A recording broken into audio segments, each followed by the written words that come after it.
Panic is not any kind of mode to be in if you actually want to solve issues. Climate change is a problem, but it's not going to be the end of the world. You wrote a book called Best Things First. And we'll definitely get into the specific things that you recommend, but even more importantly than that, what I liked about the book is that you're helping people take a new way of thinking, which I think is incredibly important.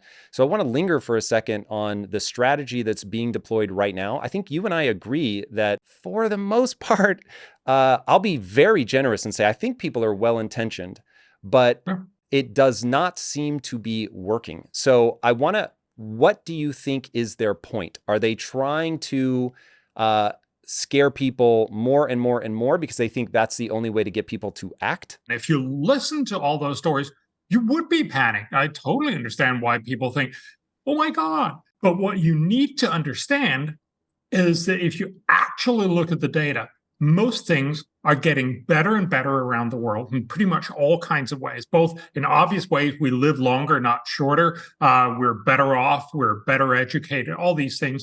And there's still lots and lots of stuff that needs to be done. We're not nearly well educated enough. We're still dying needlessly from lots of different things.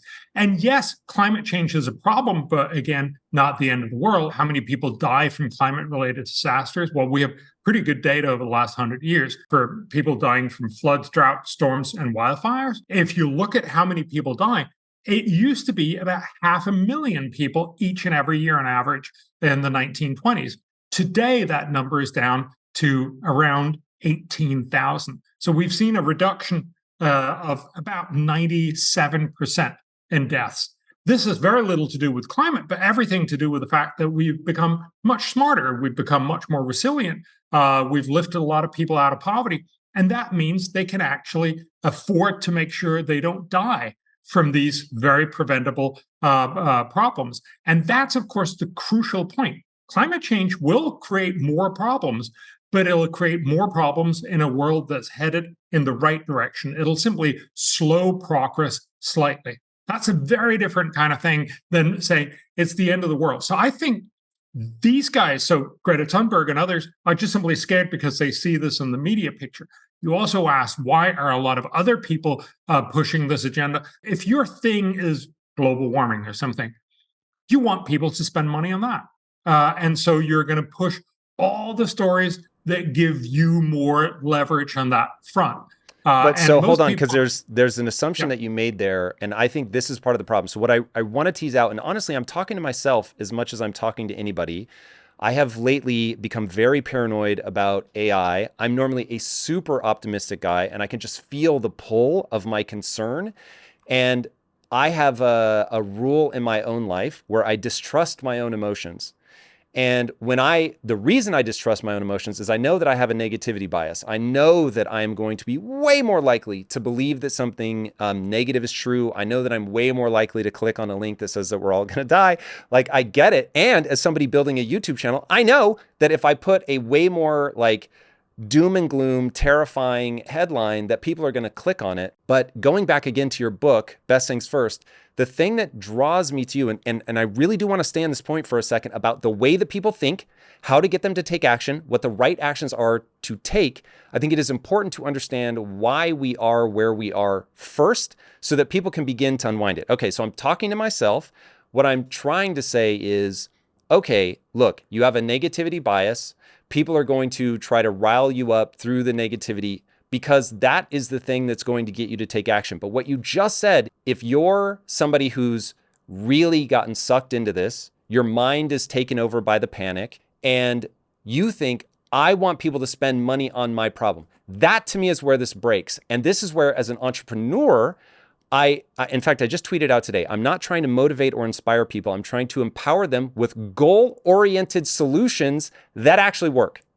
And so it's that actually work thing that I think we have to tease apart. So my point here is, I really hope that people don't want you to spend money on something. I hope that money spent for them is a proxy for that's how we get results. And I think the very problem is we have to get people to stop talking about, this is where I want you looking, this is where I want you spending money, and asking themselves what actually works. Does that make sense? Yeah. It totally makes sense, and this, of course, is exactly the way that I would think as well. It's about where do you get the biggest bang for your buck? Where do you actually get a lot of efficiency for every motivation and time and money spent, rather than where you don't. But I think so. What I was trying to talk about is, if you've sort of gotten engulfed in this one thing that's going to doom mankind, and that could be climate change or it could be AI, then clearly you think there's a big meteor hurtling towards Earth. There's nothing else that matters. I get that idea. And that's why I think we need to sort of take a time out and say, well, that's not actually the case. Certainly not for climate change. I would actually, I don't know if you know those guys. It's an existential threats center at Oxford University. They've looked into this, and they would probably agree with you a lot more with AI. This is not at all my thing, but that is actually something we should be concerned about. Toby Ord makes a very sort of rough, what is going to kill mankind this century. He says climate change probably has a 1 in 100 chance of doing that. AI could be a third, 33%. That's a pretty big thing. So clearly, over this century, we should probably be spending more time looking into that. I have nothing smart to say about that. That's just not my thing. I'll beg to differ with you on that. So I have often heard people in my position that are on camera for a living say, look, the way that I protect myself is I just never talk about things I don't know about. And I think that's the wrong approach. So the reason I believe that, for a while I was teaching a business class that I called business decision making. The reason that I taught that class, because it is hard to convince people that that is the class they need. Because if I said copywriting, $100 million copywriting tactics, people will sign up for that class all day long. Now, the reason I don't teach that class is that you can hire somebody else to do that. But if you want to be an entrepreneur, you have to be able to think through novel problems. So meaning not only a problem you've never thought about before, a problem no one has thought about before. Now, correct me if I'm wrong, but what I see you doing in your shift, because everything that I know about you up until Best Things First is climate, climate, climate. But Best Things First does not read like a climate book at all to me. Huh. So I was like, ooh, here is a guy that I'm going to put words in your mouth for a second, and then you can speak for yourself. So here's how it feels from the outside. And for people that don't know, you and I met 90 seconds before we started rolling. We do not know each other at all. But reading your book, watching a ton of interviews, all of that, the thing that I put together is you beat your head against the climate thing forever and ever and ever, and it didn't work. And you now have stepped back to say, the point I've been trying to make this whole time is you just have to prioritize. And so I think, so going back to just to tie these ideas together, I don't think you should at all worry about talking about a subject that you don't know, as long as you're approaching it from a framework of thought perspective. Here is how I would approach that problem. Because my gut instinct is that trying to tell people that there isn't an asteroid hurtling towards Earth in the form of AI, in the form of climate change, whatever, that's a losing proposition. It's never going to, people are in the grips of panic. So now my thing is just like, oh, okay, cool. There's an asteroid hurtling towards Earth. It is climate change. Now, what do we do about it?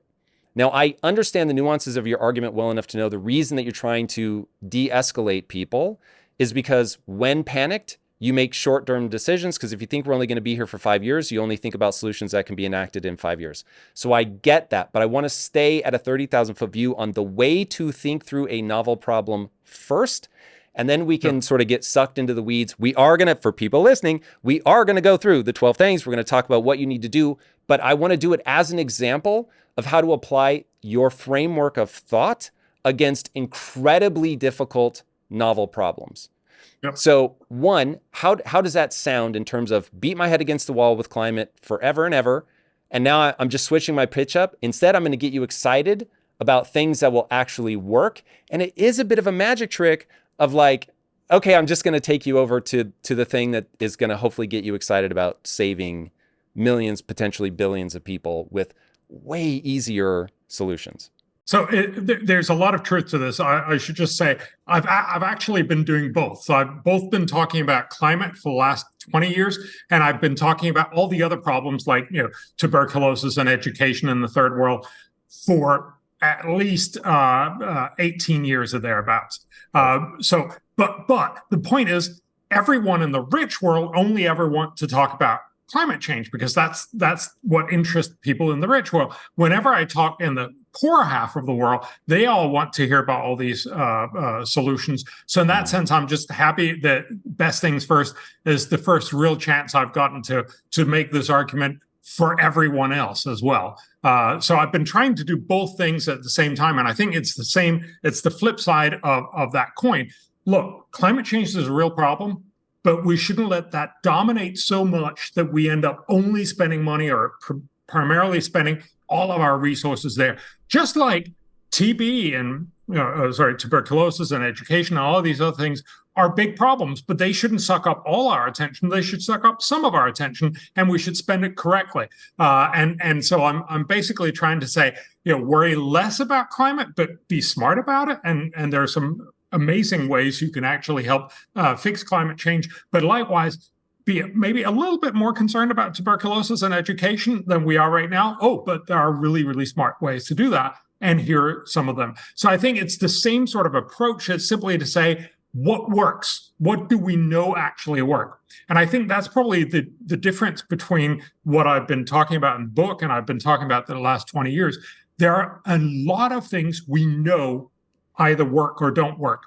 On the AI side, I'm a little worried. And again, I'm talking a little bit out of my field, but my sense is we don't know what works and what doesn't work in the same way. So it's much more sort of a probing place. And that's, so I like to sort of basically support myself on all these other smart guys who've actually already looked across the field and said, you know what, that policy in climate doesn't work. You know what, that policy for tuberculosis is incredible. But I haven't seen anything that says in AI, this is what stupidly doesn't work, or this is what really works. It seems more like a nebulous kind of, we worry, but we're not quite sure what to do. And then I'm not the right guy to come, because I basically just try to say, here's a lot of peer-reviewed research that shows us this is dumb, this is smart. Let's do the smart stuff first. Yeah, so that's why I think you're the guy to talk to. And I get it. Look, I get the impulse, and maybe one day I will get drugged so much in the public sphere that I'll be like, I give up. But business has taught me one immutable truth. You must learn to think through novel problems, which means you need a rubric by which you think through things you have not yet encountered. So I would not expect you, or right now, quite frankly, anybody, to know what the answer is to AI for sure, maybe not even to climate change. But I would very much expect there to be a bifurcation between people that know the data and then people that simply know how to approach the problem. And so, I beseech everyone watching this interview, you may not know the data on a subject, but if you can build a rubric by which you know how to approach a problem, then you really have something. So that's what I want this interview to be that. Sure. You and I are going to approach these very difficult problems so that we can expose the way you think. Again, I don't know you personally, but you have quickly become one of the people where I'm like, whoa, I see the way by which you approach problems, and I find it very, very useful. One of the things you've said that I think will be a big theme as we talk today is data is my religion. I don't even know if you remember saying it, because it was like an offhanded comment to somebody that was like trying to push you in a different direction. You were like, I don't know anything about religion. Data is my religion. I was like, oh, word? So I took that note and I was like, yes. So as an entrepreneur, if data isn't your religion, you will fail. Like that is just a guarantee. Okay, so framing the problem within that idea, I want to start building the basis by which I think people ought to approach hard problems, and you let me know if this makes sense to you. So first and foremost, I don't think you can have a conversation about solving any problem until you say what I'll call your North Star. What is your North Star? Meaning, what are you optimizing for? Because earlier you were saying, I just want to do what works. What do you mean works? So yes. Like you have to define that. So one, I would like to know, what is your North Star? And when you say do the best things first, the best for what? Yes. That was a very good question. That is really the fundamental point. So what I really try to get people to think about is there is a methodology that has been used for at least half a century, which is called benefit cost analysis, that basically tries to look at how much does a solution or a policy or something cost and how much good does it do. And I'll get back to just defining what exactly is good. But it sort of makes sense if you just think about it without probing too deeply. We all do this in our private lives, and if you run a business, clearly you need to ask, how much is this going to cost? How much good is it going to deliver? And then get a ratio. That's why we typically talk in sort of, you spend $1 and you get how many dollars of good for the world back. So the basic is really, really simple. Then the question is, what is the good? The cost is typically fairly obvious. That's often that you actually have to hand out dollars. It's also that you have to spend time. You have to spend other people's time. You have to inconvenience them in a lot of different ways. And we have a lot of ways that we try to calculate that. But mostly, it's just cost.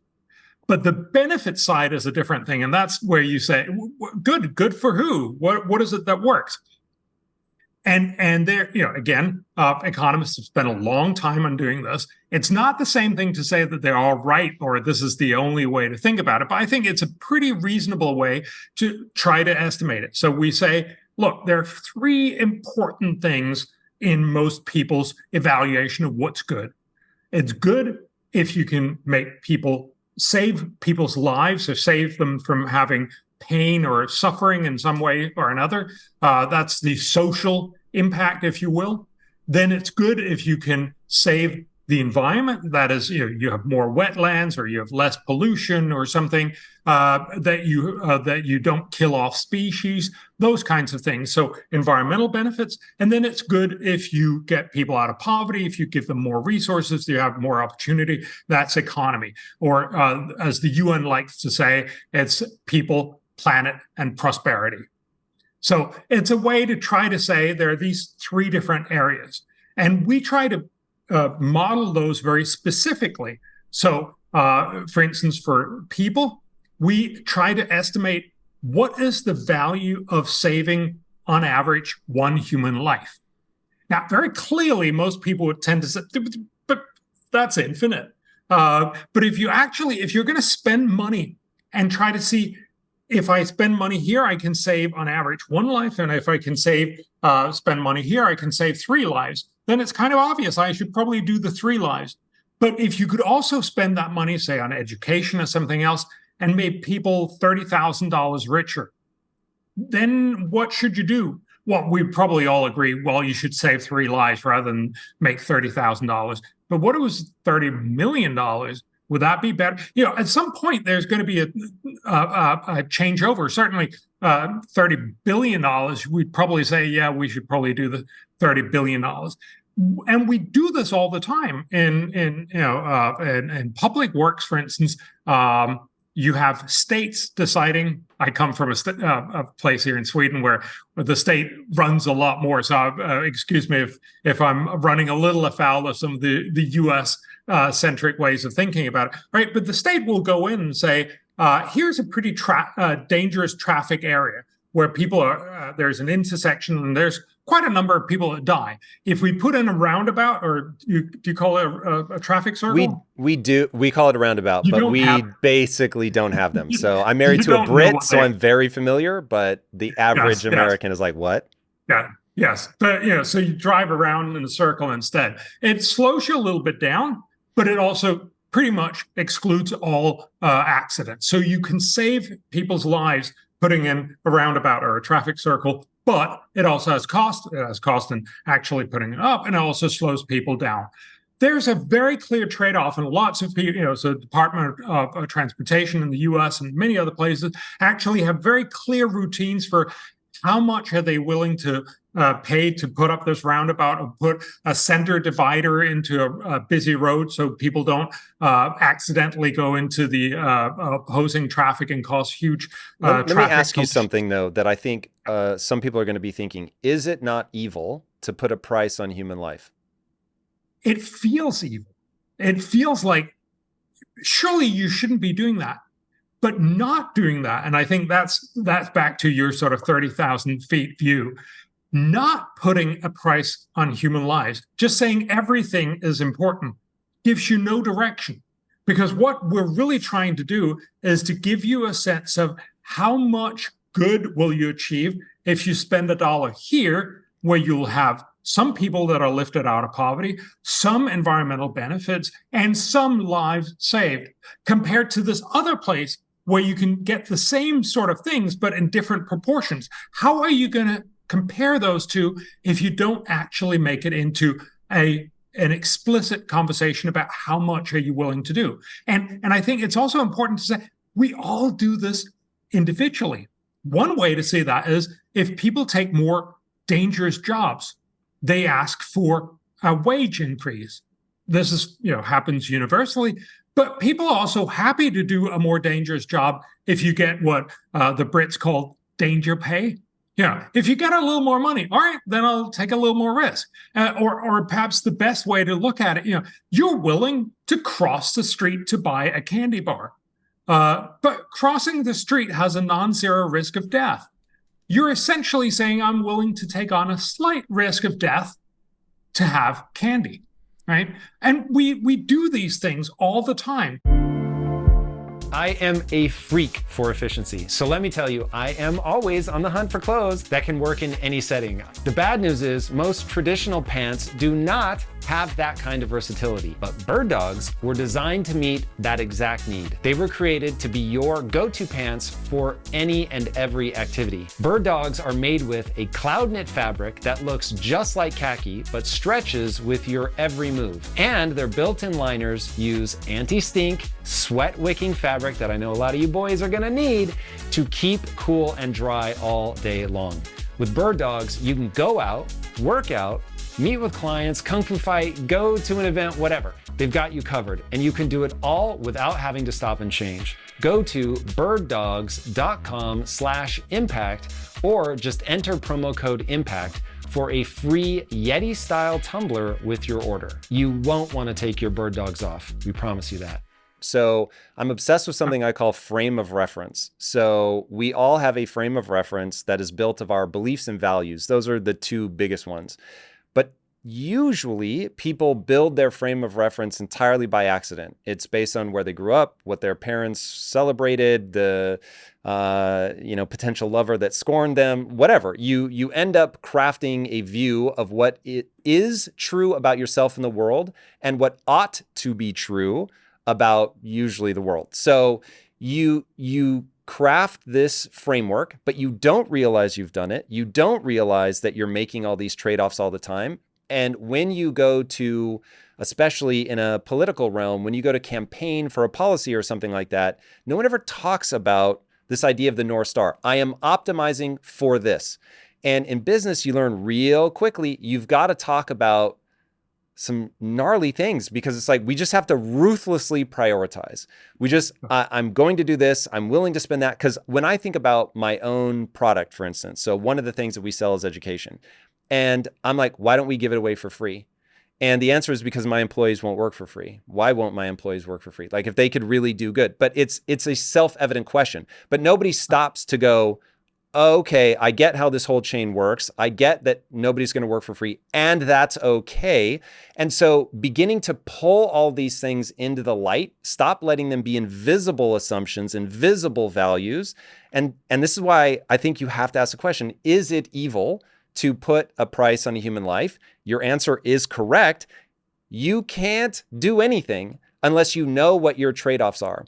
But, and now this is where I know your punchline is that there, I forget the group, the UN, put out 169 sustainable goals, right? And gave ourselves 30 years to get there. 50, yeah. 50, okay. Just and 15, yeah. We're halfway there. That's and exactly right. we have basically made no progress. And so that's where it's like, well, we spent a lot of money, but we haven't made the demand that we get results. So again, this is why I say you have to pull your North Star into the light. Now, the one thing is you gave me 3, and this is part of where I think people go awry. So I'm very curious. So we've got people, planet, prosperity. I love those, but people are going to have to knowingly bring that balance out of the realm of the just sort of, we assume we're not really talking about it, into let's talk about it. Like, where are the breaking points?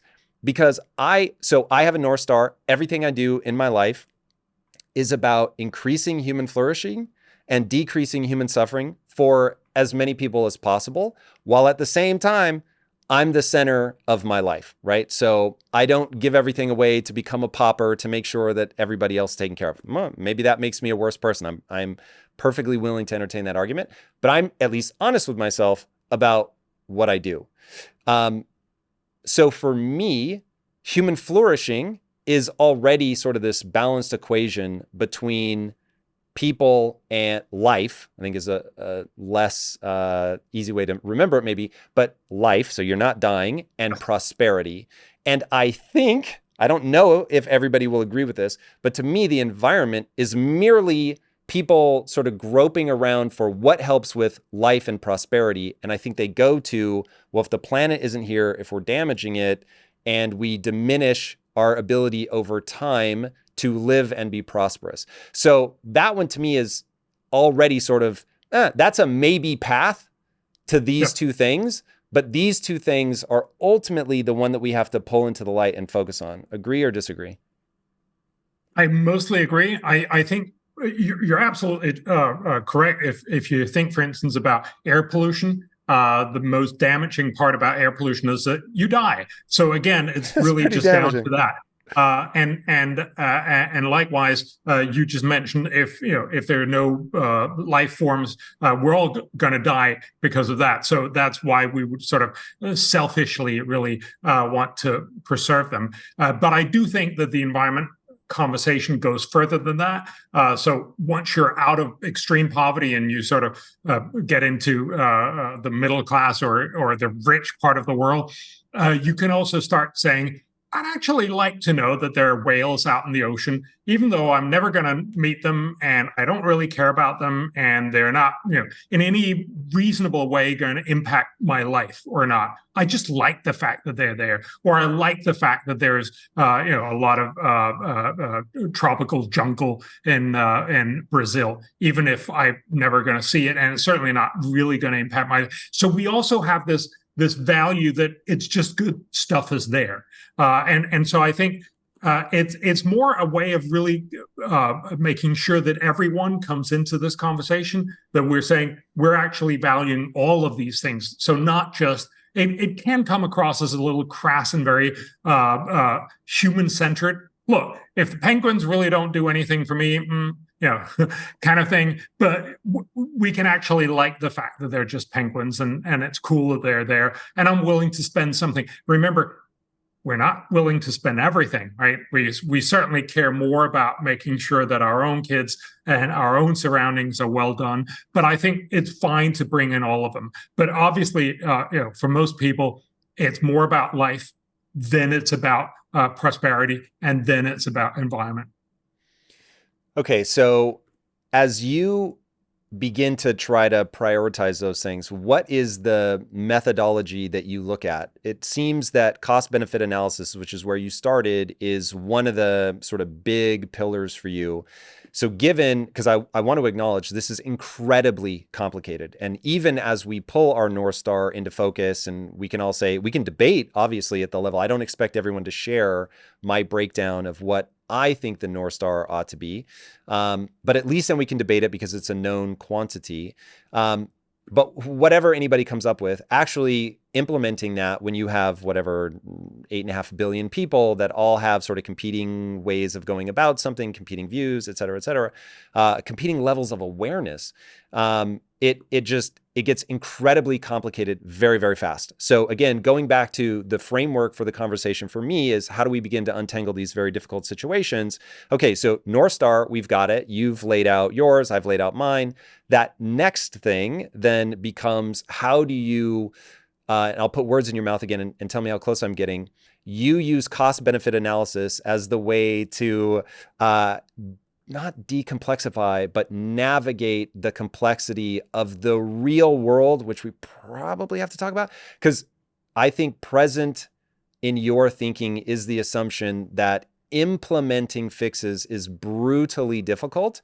And so having fantasy, like, wouldn't it be great if we could X, Y, Z, is nonsensical. And I feel like that's what you're approaching with the idea of doing the best things first. Yeah, I hear that. I'll get back to that in just a second. So I want to pull back a little bit and actually say cost-benefit analysis is not very complicated in principle. It's, of course, very, very complicated if you actually have to do the Excel sheet. Yes. But fortunately, you can sort of say, look, I trust that really smart guys have done this. I'd like to just look a little bit over their shoulder and see some of the things that have gone into the mix. But then, I can sort of see people doing that. But the simple part, the sort of conceptual part, is actually fairly simple. And that is all there is to this conversation for me. And again, remember, this is not how I live my life. I'm not saying that's the only way you should live your life, but that's the way that I'm trying to help the policy conversation of what should we do as a community or as a nation or as philanthropist or whatever. This is being helped by looking at the costs and the benefits. And in some sense, we compare this a little bit to saying, imagine going into a restaurant and getting this big menu of all the things that you can get, but there's no prices and no sizes in there, right? You have no idea what you're going to pay for all of these things that you might order, and you have no idea what size you're going to get. So when you order a pizza, you have no idea if it's $1 or $1,000 for this pizza, and you have no idea if it's like, this tiny little pizza or this, the big thing that'll feed your whole group and more. You need to know. So we're basically trying to put prices and sizes on society's menu. We're going to tell you it'll cost this much based on a lot of evidence and stuff, and it'll do this much good. Now, at the end of the day, you might still then end up saying, look, I get that you're telling me spinach is incredibly cheap and it's good for you, but I don't like spinach. I'm just not going to buy it. And that's fine. We can then sort of go through that menu afterwards and say, no, I'm not going to have that. But at least we'll give you some direction to make smarter choices. I think that's how we think about it. And the cost and benefit analysis is really just a very simple way of giving us something where we can see, ooh, this gives a lot of bang for the buck. This gives a very small bang for your buck. Maybe we should do the big bang for the buck first. On that, then comes some of those sort of things that go into the mix of how do we do that. One is, as we talked about, what's the value of a human life? And there's a lot of legislation and analysis of this in the U.S. For instance, in 9/11, there was that whole question of what should you compensate the families of the people who died in 9/11? How much should they be compensated? And should people who made more money be compensated more because they didn't have as much? They would have. They've lost them.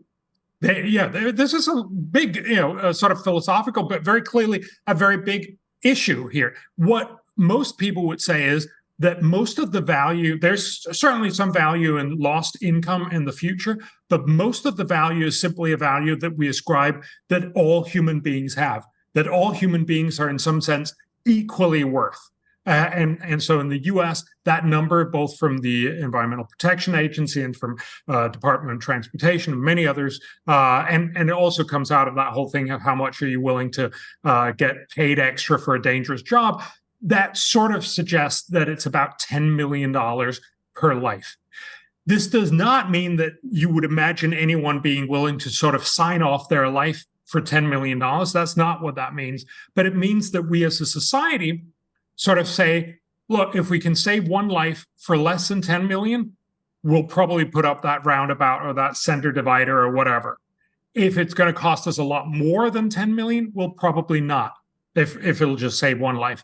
That's about the cutoff point. And this is going to make people feel uncomfortable, but there has to be a cutoff point somewhere. If you're willing to spend a million, sure. 100 million, no, we're not going to do it. Somewhere in between, there has to be that cutoff point, and that, with a lot of research, seems to be about $10 million.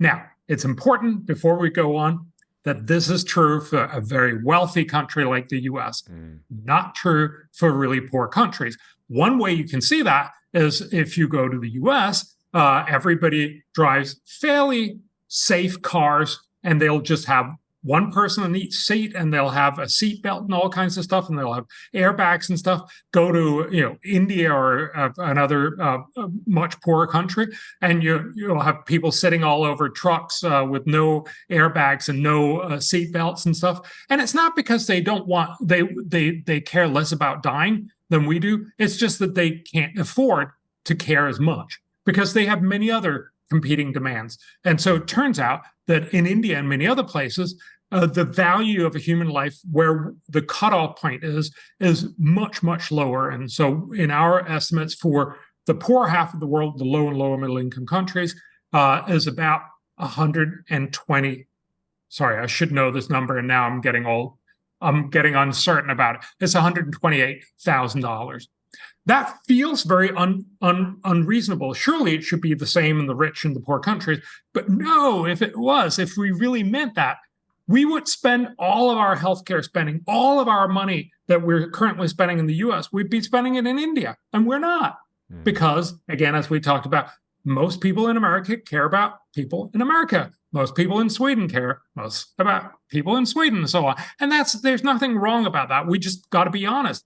And putting this out in the open is both going to make it very honest and obvious, but it's also going to be a little uncomfortable. Okay, so to that point, I think this is a big part of the strategy of panic. And I don't want to be naive. I know that there are some people that use panic as a power grab. So if they can get you worried, they can get you controlled under their thumb and doing what they want. But again, for the sake of this conversation and just for my own sort of sanity and worldview, I'm going to set that aside and just assume that people have good intentions. So to wrap that idea up, we have people that, and I want to steelman the argument for a second. So you have people that are, they really believe that there is an asteroid headed towards Earth. And again, I don't care what they think is the worst thing. Nuclear war, AI, climate is irrelevant. I think you think through the problem the same way. So there is an existential threat that we're facing. And the only way to get people to pay attention and to act is by really getting them worried. They understand that we have a negativity bias. They understand that, I can triple, quintuple views on a video just by putting a fear-inducing headline, which to anybody that follows me, hey, we are doing our best to back way away from that. But it's really effective. And so they look at that as a tool and they say, look, I have their best interests at heart. Hey, everybody, I'm trying to help you sincerely. And I'll say you put them in an fMRI machine and they pass. Like, they really are trying to help you. Their empathy centers are lit up. Their compassion centers are lit up. They are trying to do good in the world. And so in an effort of trying to do good, they want to panic you. And then when that gets them, let's say 10% of where they want to go, they go, oh, I need to panic you 10 times more. And so they just keep like really freaking people out. So I actually understand the tactic. So what I want to understand is, do you think a little bit of panic is good and it's a spectrum and it breaks? Do you think that that's just fundamentally the wrong way to think about it? How do we, as we get into best things first and the specifics, I think you have sort of abandoned that strategy altogether. Yes. So I guess my answer would be twofold. So I certainly try to not deal in panic because as we started off talking about, it's very hard to imagine that actually helps you make smarter decisions. But also I think in some ways it's not like me saying we shouldn't panic and we should take that panic out, that there's not going to be a lot of panic in the world anyway. So I tend to see the world very much as a marginal conversation, and I'm simply trying to set out some unpanicked advice that in a pretty panicked world can help us be a little smarter. And I think that's the right way to do it. So I'm basically saying, look, if you look at this world and look at it without panic, but simply ask, what kind of things can you do? And how much will they cost? And how much good will they do for people, planet, and prosperity? And then you have a sense of, ooh, that might be the right thing to do. Now, again, if you're then looking at the menu and I've said, oh, these are very cost effective and these are terribly cost ineffective, maybe you've just heard about, did you hear about this aspartame is now giving you cancer, which is, I don't know if you saw FDA actually came out and said, come on, guys. This is very unusual. It's just one of those many things, that you get health advice, but maybe you're going to be looking at my menu and say, oh, but that has aspartame in it. So that's the only thing I'm concerned about. Fine. If that makes sense for you, but at least I'm trying to give you unpanicked advice. And I think that's helpful. And if it helps some people move towards smarter policies, that's great. Okay, so that makes a lot of sense to me. I want to take a biological approach to this. I think it's very important for people to understand you're having a biological experience. If you can understand yourself through the lens of biology, you're going to be able to make way more rational decisions. The reason I think panic in the final analysis is not the way to go is you're triggering the sympathetic nervous system. You're putting people into fight or flight. Like even looking, and I am but a headline reader when it comes to climate in general, and really just a headline reader when it comes to Greta. But seeing the really emotional outpouring, the fear of like I don't have a future and crying and really like expressing a lot of distress. Again, assuming that is all really sincere, and I have not seen anything that makes me believe she is anything but 100% sincere. The blood is leaving your prefrontal cortex, which is the seat of higher level cognition. So you've moved yourself into an incredibly emotional state, which will get you to act, but it won't get you to be rational. It won't get you to do cost-benefit analysis. And as somebody who really believes my mission in life is to empower people with goal-oriented things that actually help them, that work in the real world, maybe not lesson number 1, but lesson number 2 or 3 is you must get control of your emotions. You must be really skeptical. Emotions are necessary. We can't make decisions without them. I'm not saying be a robot. Some of the most amazing things in life are driven by emotion. But you really have to have a skeptical eye towards what emotions do to your physiology and whether that puts you in a position where you're making the best decisions or not. And I'll put it to people like this. Let's say you're on national television and you have to win at a game of Jeopardy, whatever. Do you really want to be crying hysterically during that? Do you want to be anxiety through the roof? Or do you really want to be rational, calm, at ease? And I think part of what makes your message struggle for the kind of attention. I will say I watched a debate with you where the audience got to vote on who was most persuasive. From your opening, there were 3 of you.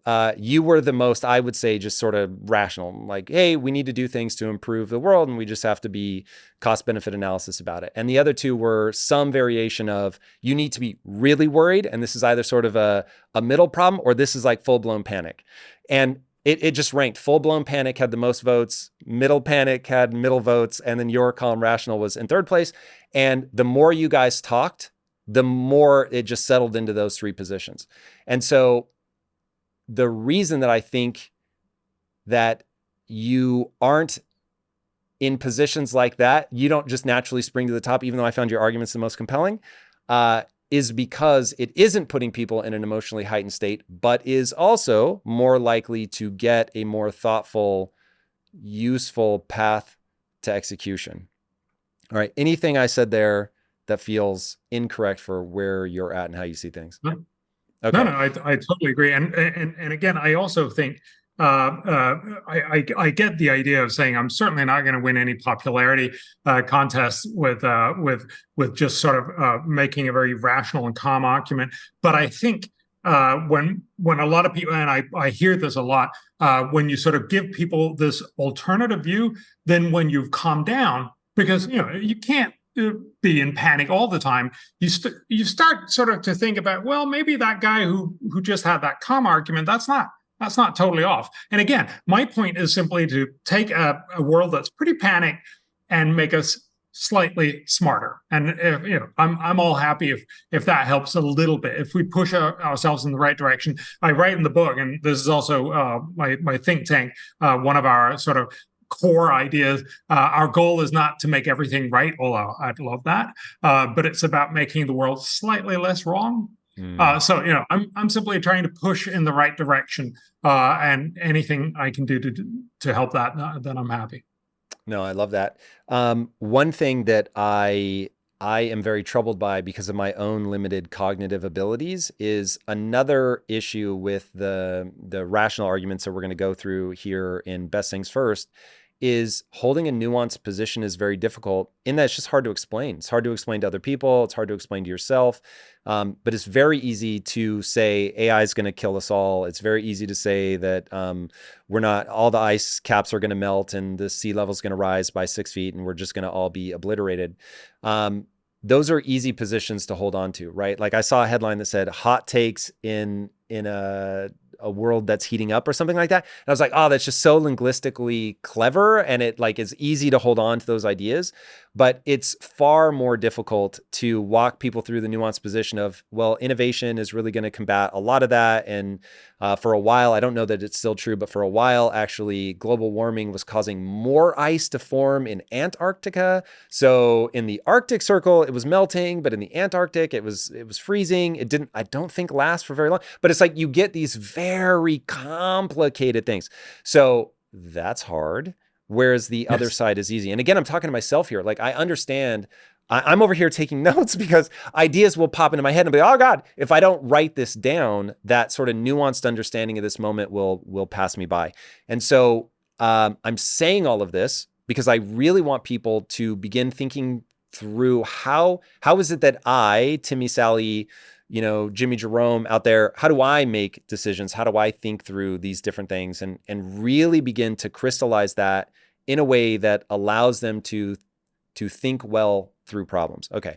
So with that setup, you end up going from being known for or having written books about climate to now you're writing books about this other side that you said that you've been dealing with already for 18 plus years, which highlight your North Star as being, you walked us through it. So people, planet, prosperity are the words typically used around these things. It feels like it sits pretty well with your view. So how did you come up with the 12? I know the 12 aren't in any particular order, if I remember correctly. But what was the criteria for the 12 that you chose? And if you can, like even just run us through a handful of them to orient people to what this is. Yes. So let me just take the background for this first. And that was what you mentioned with the 169 targets. So the UN has actually set targets for all kinds of things for 2030. This is a well-intentioned list of saying we want to make for a better world. So it runs from 2016 to 2030. So this year we're at halfway to these. We're at halftime for these goals, but we're nowhere near halfway. And that's basically the point, because the UN ended up basically promising everything to everyone. So they talk about we should, get rid of poverty, we should get rid of hunger, we should get rid of corruption and war and climate change, and we should fix infectious diseases, and chronic diseases too. And we should also make sure that there's no want for any other kind of thing, and we should have better university education. We should have good jobs for everyone, and we should have organic apples for everyone, and community gardens. And the whole thing. And you're sort of like, really? Yes, of course. I would love this world where we had everything to everyone. But clearly, if you're promising everything to everyone, you have no priorities. You're literally not giving any direction. You're just saying all good things in apple pie. But why is that bad? So that sounds amazing. And I think part of people's hang up is, what's the problem? Like, that sounds awesome. Yes, let's do it. And we have, Bjorn, there are so many people in the world. There's so much wealth. Like, come on. Can't Elon Musk solve these problems by himself? So I can put it to you in a way I love, which is just numbers. So if you try to cost how much this is going to cost, it'll probably cost an additional 10 to 15 trillion dollars. To give you a sense of proportion, right now, the global tax intake of all governments in the world is $15 trillion. So we basically have to double global taxes I don't think anyone is going to vote for that. We just don't have enough money to do all of these things. Well, so hold on, because I think we have to attack some of the common misconceptions. I think people are okay with that. And I think that they would say, yeah, I'm middle class, so this doesn't really apply to me, but tax the corporations, tax the rich, and we're good. Like, I don't think if you were to poll the world, for whatever that means, I think they'd be like, yeah, double taxes. Huh. Okay, that's certainly not my, but that's interesting because I haven't actually asked people that question. But of course, you would end up paying at the end of the day. Given that the global GDP is only this large, about $100 trillion, this is 15% of global income each and every year. This is going to have to go out from something else that you otherwise would have had. So this is real money that is not going to be available to you. That's why I'm simply trying to make the point of saying we don't have enough resources to deliver everything to everyone. And so we are going to end up making hard priorities. But if we don't talk about them, they'll end up being priorities that are set instead by some things grabbing a lot more attention in the global sphere, and they get some funding, and then lots and lots of things get very little attention, and hence we don't end up spending any money on it. That's, of course, why we're failing on all of these targets. So the UN Secretary General, they've been pushing this for a very long time. They came out with what I thought was a surprisingly honest report a couple of months ago, and basically said, we're failing on all of these targets. We're failing, they didn't say this, but we're failing because we've tried to say, let's do everything, which means there's no direction. What should you spend on next? Okay, so I want to pause you there for a second, and then we'll certainly get into why priorities matter. But I want to address directly the tax thing. So whenever you can solve something with a thought experiment, do. And so I think in the answer that you just gave, we've already run the experiment of whether more taxes are going to solve the problem.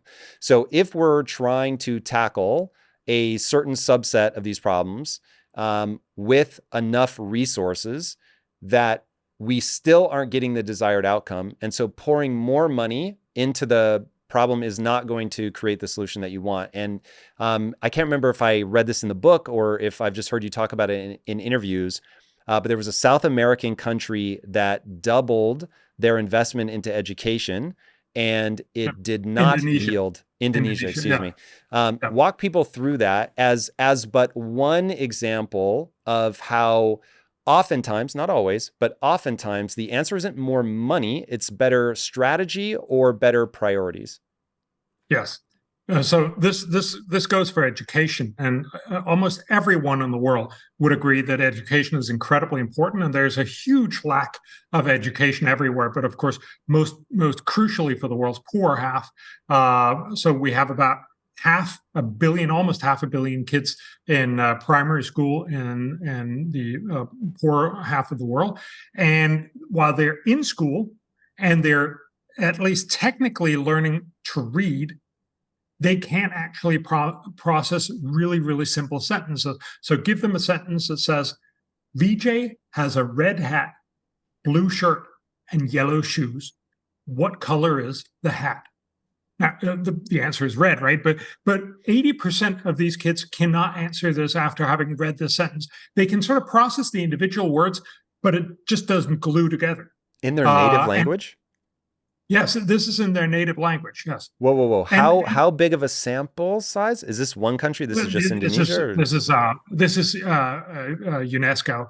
I believe it's about 40 or 50,000 kids from across the poorer half of the world.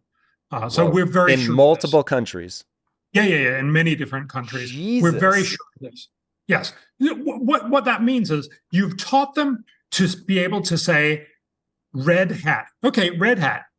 But they haven't actually learned to glue that together into a sentence that they can sort of make meaning of. If you say it to them, of course they can actually solve the problem because they're well aware of how to navigate a world where you tell them stories, that kind of thing. But they don't read a sentence, they read the individual words, right? And this is one of the many, many problems. There's a lot of these kinds of indicators. So there's a lot of really, really there's a lot of people with really, really poor education. They've technically learned stuff, but they don't actually have that ability. And that, of course, hugely affects their own futures, and it also affects their country's futures, because this is what makes you rich. If you're well educated, you can actually process a lot of stuff. You can become incredibly productive. That gives you a salary, but also makes your country rich. And that's why this is so important. So Indonesia, as one of many, they actually put their wallet where their voices were, and said, look, we really care about education, so we're going to double our spending in education. So they went from 10% of the state budget to 20% of their state budget. So they basically made a lot more money available. Remember, their economy has also grown, so it's actually more than a doubling. But what they basically did was they hired a little more than 1 million extra teachers. So they dramatically reduced class sizes, and they doubled the spending, the pay for each teacher, which is incredible. Imagine that you actually have all that available money. And because of the way they did it, so they did it in different regions at different times, you can actually do a pseudo-random controlled trial study, basically looking at, where they did it first, you should see the impacts first, and then where they did it later, you should see the impacts later. And there's this very famous study that's been hugely cited that tried to do exactly that. And it's called, and you can sort of tell the outcome from the title, it's called Double for Nothing. So what they found was that despite doubling spending on education, there was no outcome, there was no change in the educational outcome. Now, the teachers were happier, which of course is a nice thing, but presumably not your primary objective from spending more money in the educational system. And we already knew that. And again, this goes back to, we have lots and lots of information about what works and what doesn't work. More money for teachers is great for teachers, but it doesn't have much impact or any impact at all. Class sizes are only very little impact. There are lots of things that don't work in education. There's a few things that do work. And so what I'm trying to basically push is to say, look, we have this. So the World Bank has put together a huge list, a very, very large, it's a paper, but it really is a book, of all the things that we've ever tested in education. And they find that, half of all the things that you think work don't.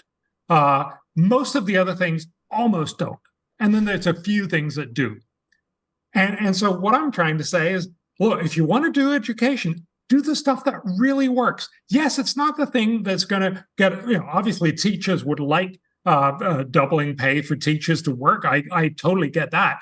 But parents also like to have smaller class sizes, because it feels like that should really work. And yes, it does work a little bit, but it's very, very costly because you need to hire a lot more teachers. So what we try to emphasize is there's an incredibly effective way to do education. Let's do that first. And that's where, the best things first come in. It's simply to say there's a way to spend fairly little money and get huge impacts. There's also a way to spend lots of money and get very little or no impact. I think we should do the first one first. All right. So now talk to me about the nature of prioritization. Why is it problematic to try to do a lot of things at once? Like, assume that the 169 things were just, we had all the money and the resources in the world. Would we then be fine? Or no, still having 169 things is going to be problematic? No, I think so. Look, a sort of general working assumption for an economist, I'm a political scientist, so I'm a pretend economist, right? But the sort of standard argument for economists is you can fix anything with enough money. Now, we could take everyone to the moon if we wanted to. It'd be fantastically expensive, but in principle, do you actually believe that?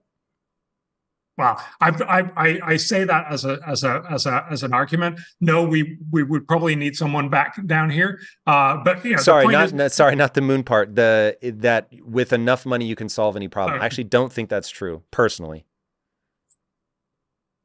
So that simply, so for an economist, that would be a more sort of an argument of saying that just redefines what enough money means. Some things So can you make everyone happy? For instance, probably not. I'm not going to talk about sort of very subjective kind of things. Although I would imagine we could make a sort of simulation machine that could make people happy, or drugs that would just make them think that they are happy, that kind of thing. But certainly all sort of outcome oriented things, we can get to any sort of level of eradication if we're just willing to throw enough money at it. So yes, okay, my assumption would be that. Yeah, let's not move on from that for a second. It's certainly marginally true. I'm not sure whether it's true out in the extreme. So, but I'm looking forward to your counterexample. Yeah, when you say marginally true, what do you mean? So, I mean, for the next year, for a realistic sort of, if you had an extra $1 trillion, which is a large amount of money, but not $100 trillion, which is the whole global GDP. For an extra $1 trillion right now for the next year, we could solve any kind of problem within $1 trillion, right? Obviously, we couldn't do more than that. But you tell me what you want to fix, and we could, in principle, do that for $1 trillion. But we couldn't do it for $1 trillion just simply because that money is not there. We wouldn't know how to do it. We wouldn't be able to. Can you eradicate? So Bill Gates has this conversation about getting rid of the last polio. I don't know if he's trying to eradicate polio, which would be a wonderful thing to do. But unfortunately, there's a little bit of polio in Pakistan and a few other countries, and these countries are very worried about vaccinations, partly because we actually cheated with Osama bin Laden we said that it was a polio thing. Do you remember they wanted to make sure that it was Osama bin Laden who was living in that compound? Mm-hmm. So they actually had someone go there and pretend to be a polio expert, and they were going to test people for whether they had polio. That was how we got the DNA to know that it was Osama bin Laden. But of course, that has a really bad side effect that people think maybe it's just the CIA coming to try to kill you, kind of thing. Wow. And there's a lot of other things they think that it's Christians trying to limit the population of Muslims, that kind of thing. So there's a lot of, and when you get down to, you're trying to inoculate the last 3 people and you don't know who they are, kind of thing. That gets really hard, and maybe money just can't solve that problem. Right. So I would bet, and again, my sense is if we gave everyone in Pakistan $1 billion each, we could probably do it, sort of thing, but not with realistic money. Okay.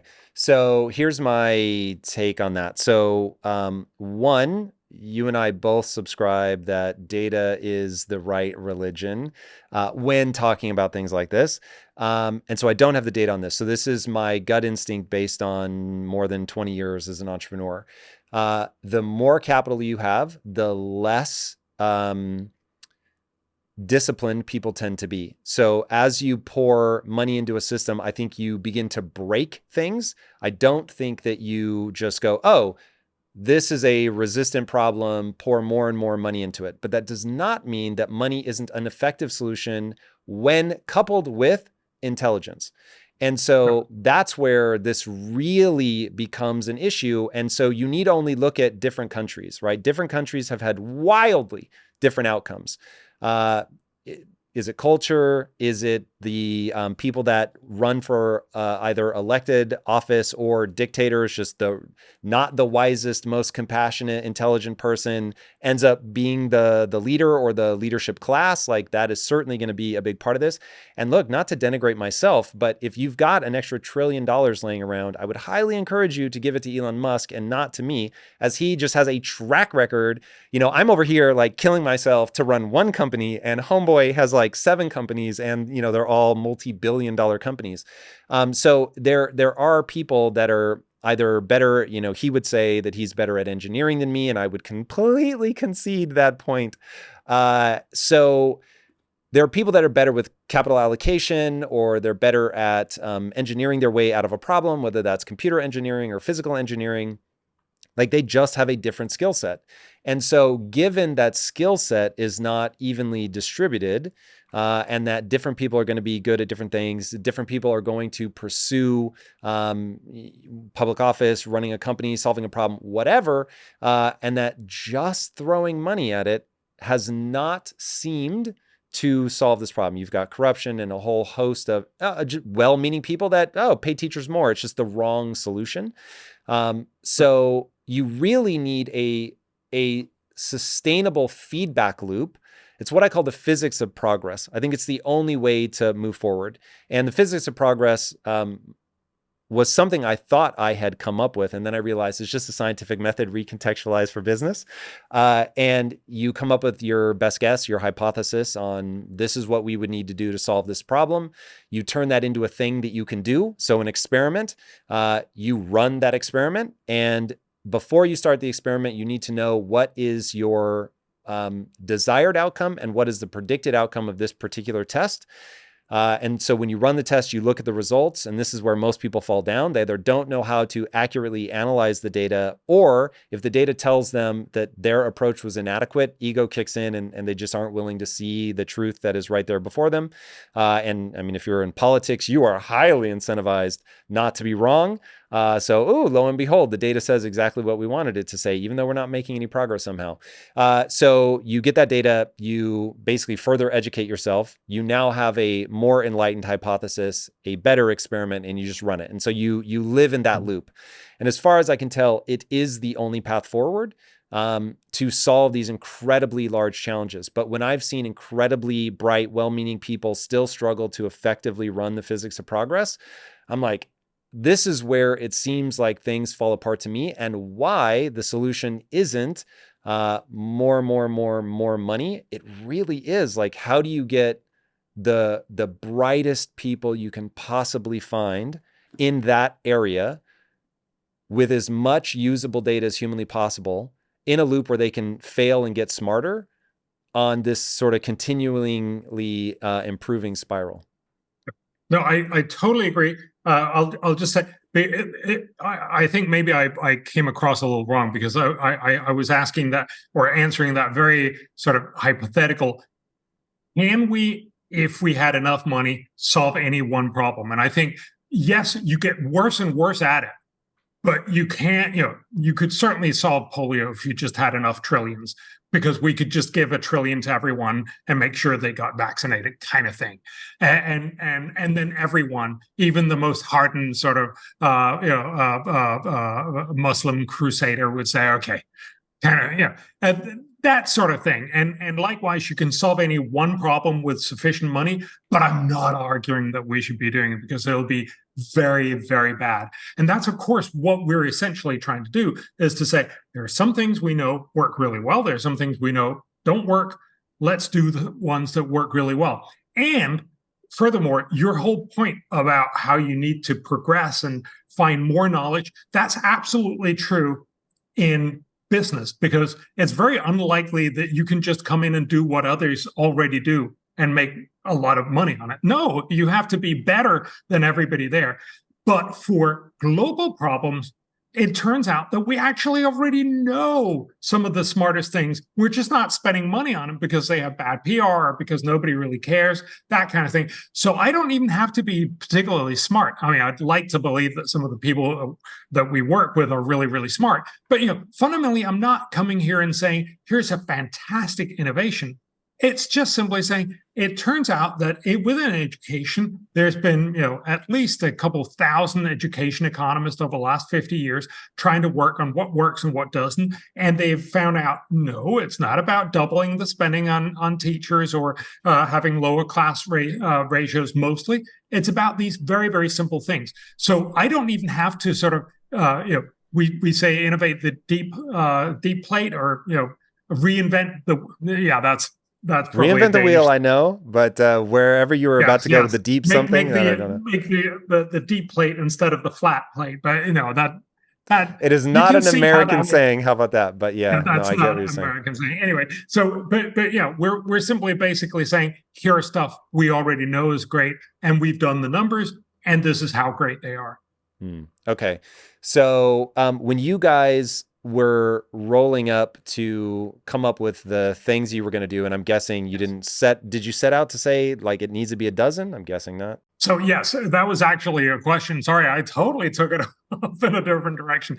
How do we come up with the 12? So we started with the UN's 169 promises and basically said, look, let's try and look at how effective can all of these be if you do them in the smartest possible way. Now, it turns out if you read them, about half of them are just simply impossible to even operationalize. They're more sort of aspirational, nice things to do. But we really tried our best. And what we found, and this was back in 2014-15, because we were actually trying to advise the UN to not set 169, but just set the very most effective ones. And we completely failed because, I met with most of the UN ambassadors who set these targets, and they were like, oh, this is very interesting what you're doing, but we're not actually, they didn't say this very, very loud, but they said, we're not actually trying to make the best targets. When I spoke to the Brazilian ambassador, he was saying, I'm trying to get Brazil's 5 points in there. And, the Norwegian ambassador was trying to get Norway's 4 points in there. And that's how we ended up with 169 things. It was basically just what all the capitals thought would be wonderful to have in this wonderful big document for the whole world. But that meant that we could actually see which one were really effective and which one weren't. And so we said, this was our Nobel laureates, we said, we're going to call everything that delivers more than $15 back on every dollar a phenomenal outcome. And so we just wanted to focus on the most phenomenal outcomes. Of course, there's no magical limit where 15 sort of turn, if it's 15.5, it's great. If it's 14.5, we should never do it. It's just sort of a way to calibrate what are the very, very best things we wanted to do. So this time we went back and reanalyzed all of the studies that we did. We also talked to a lot of economists to find out, are there other things that we should be looking at now that we didn't look at back then? And also, are there some of the things, for instance, cell phone coverage turned out to do $17 back on the dollar because it increases economic growth in the country. So it might actually be a good idea for a country to make sure. Fundamentally, if you have no coverage, you have a very ineffective distribution of goods and services in the country. So we know empirically back then, so this is data from the early 2000s, if you get more, and for most poor countries, it's almost all cell phone coverage. So cell phone, both that you can talk and that you get 3G. That's basically it. That actually increases your growth rate. And because it costs, say hundreds of millions or maybe $1 billion or so to increase it, but your economy, if this can increase your growth rate by a couple tens of percentage points, that's a great investment.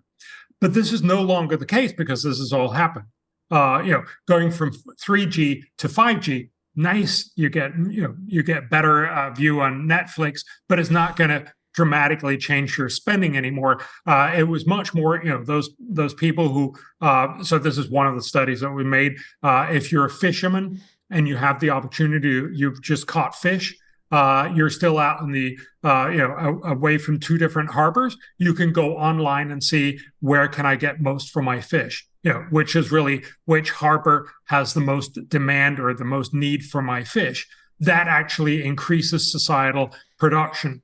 But whether you have 3G or 5G doesn't really matter. So this was one that we recommended back in 2015, but not anymore. And so we went through them, and that was how we ended up with 12. These were simply the 12 that made the cut of delivering 15 or more dollars back on the dollar. On average, they actually deliver $52 back on the dollar. So it's just a fantastically huge bang for your buck. And there's certainly more out there. It'd be very, very surprising if we've caught everything in the whole world. But we believe that we've really scoured it. So it's probably most of what we should have in there. So the 12, there's probably a real 14. I don't know what the last two are, but these are 12 amazing ideas. And these 12 ideas are really amazing. And we have very, very good reason to believe that that's true. Very interesting. So I thought it was going to be something like, we took an 80-20 approach. What are going to be the 20% of things that yield 80% of the value? But instead, what you guys did is just set a marker, if we get a 1 to 15 return, then we'll call that a win. And let's just see how many things settle out. And it happened to be 12. Yes. And also remember, we had really smart people. So again, I'm not the guy I'm just a sock puppet who talks about all the smart stuff that other people have done.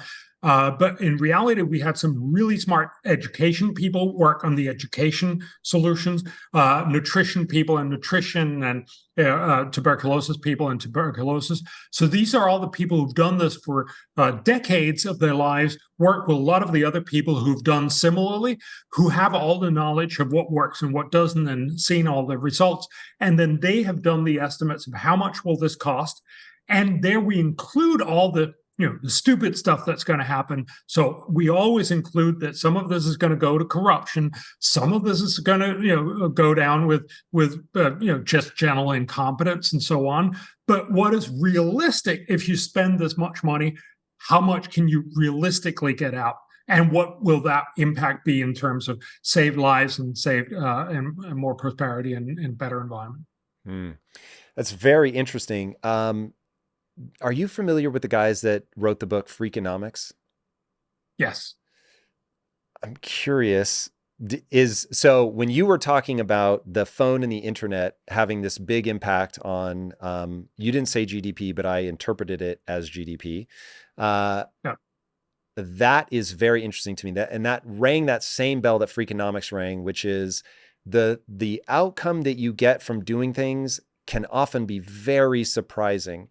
And I'm really curious on the phone one, what is it? What's the fundamental thing there that's happening? Do you think? Is it, and I'm sure it's a confluence of a few things, but is it that I now have access to the internet and so I can get ideas very rapidly?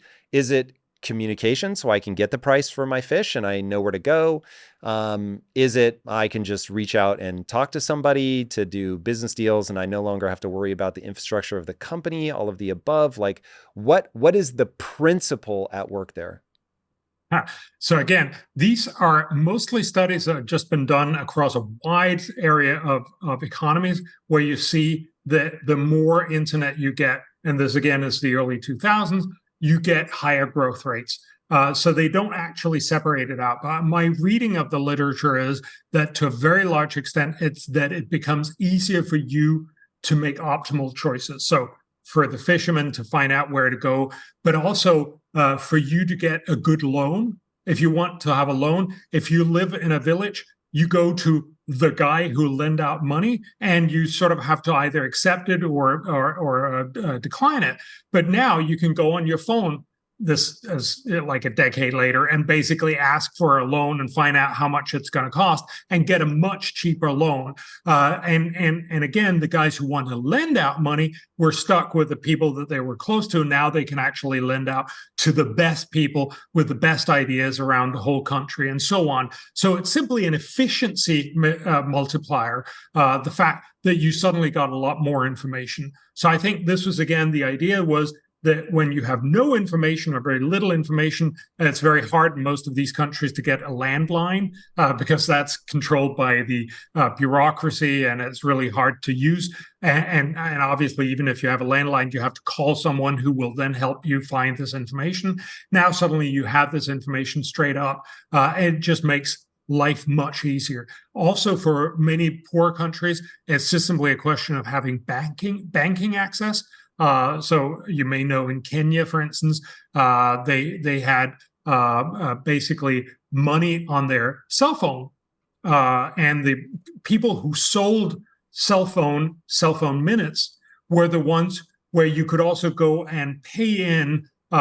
Say I have $10 or something, instead of having it rolled up in my sock and worry about being mugged at night or that I lose it in some way, I give it to the guy who sells the cell phone minutes and he puts it into my phone. And then I can actually pay with my phone by, basically doing a text, someone else $3 or, the equivalent of local currency, and then they can get it on their account and so on. So you basically have banking for the really poor, and that means that they can become much more effective. It's also a wonderful way of reducing crime. It also means, a lot of people would spend a long time to when you had sufficient resources, like $100 or $200, you'd actually take a bus to the big city to deposit in a bank, and you no longer need that. So there's a lot of these kinds of things, and I think it's all of these things accumulating.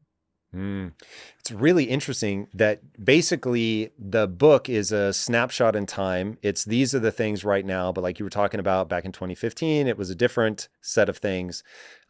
So because I've been on my sort of doomer arc with AI, I am a huge believer in AI. I'm just trying to work through myself.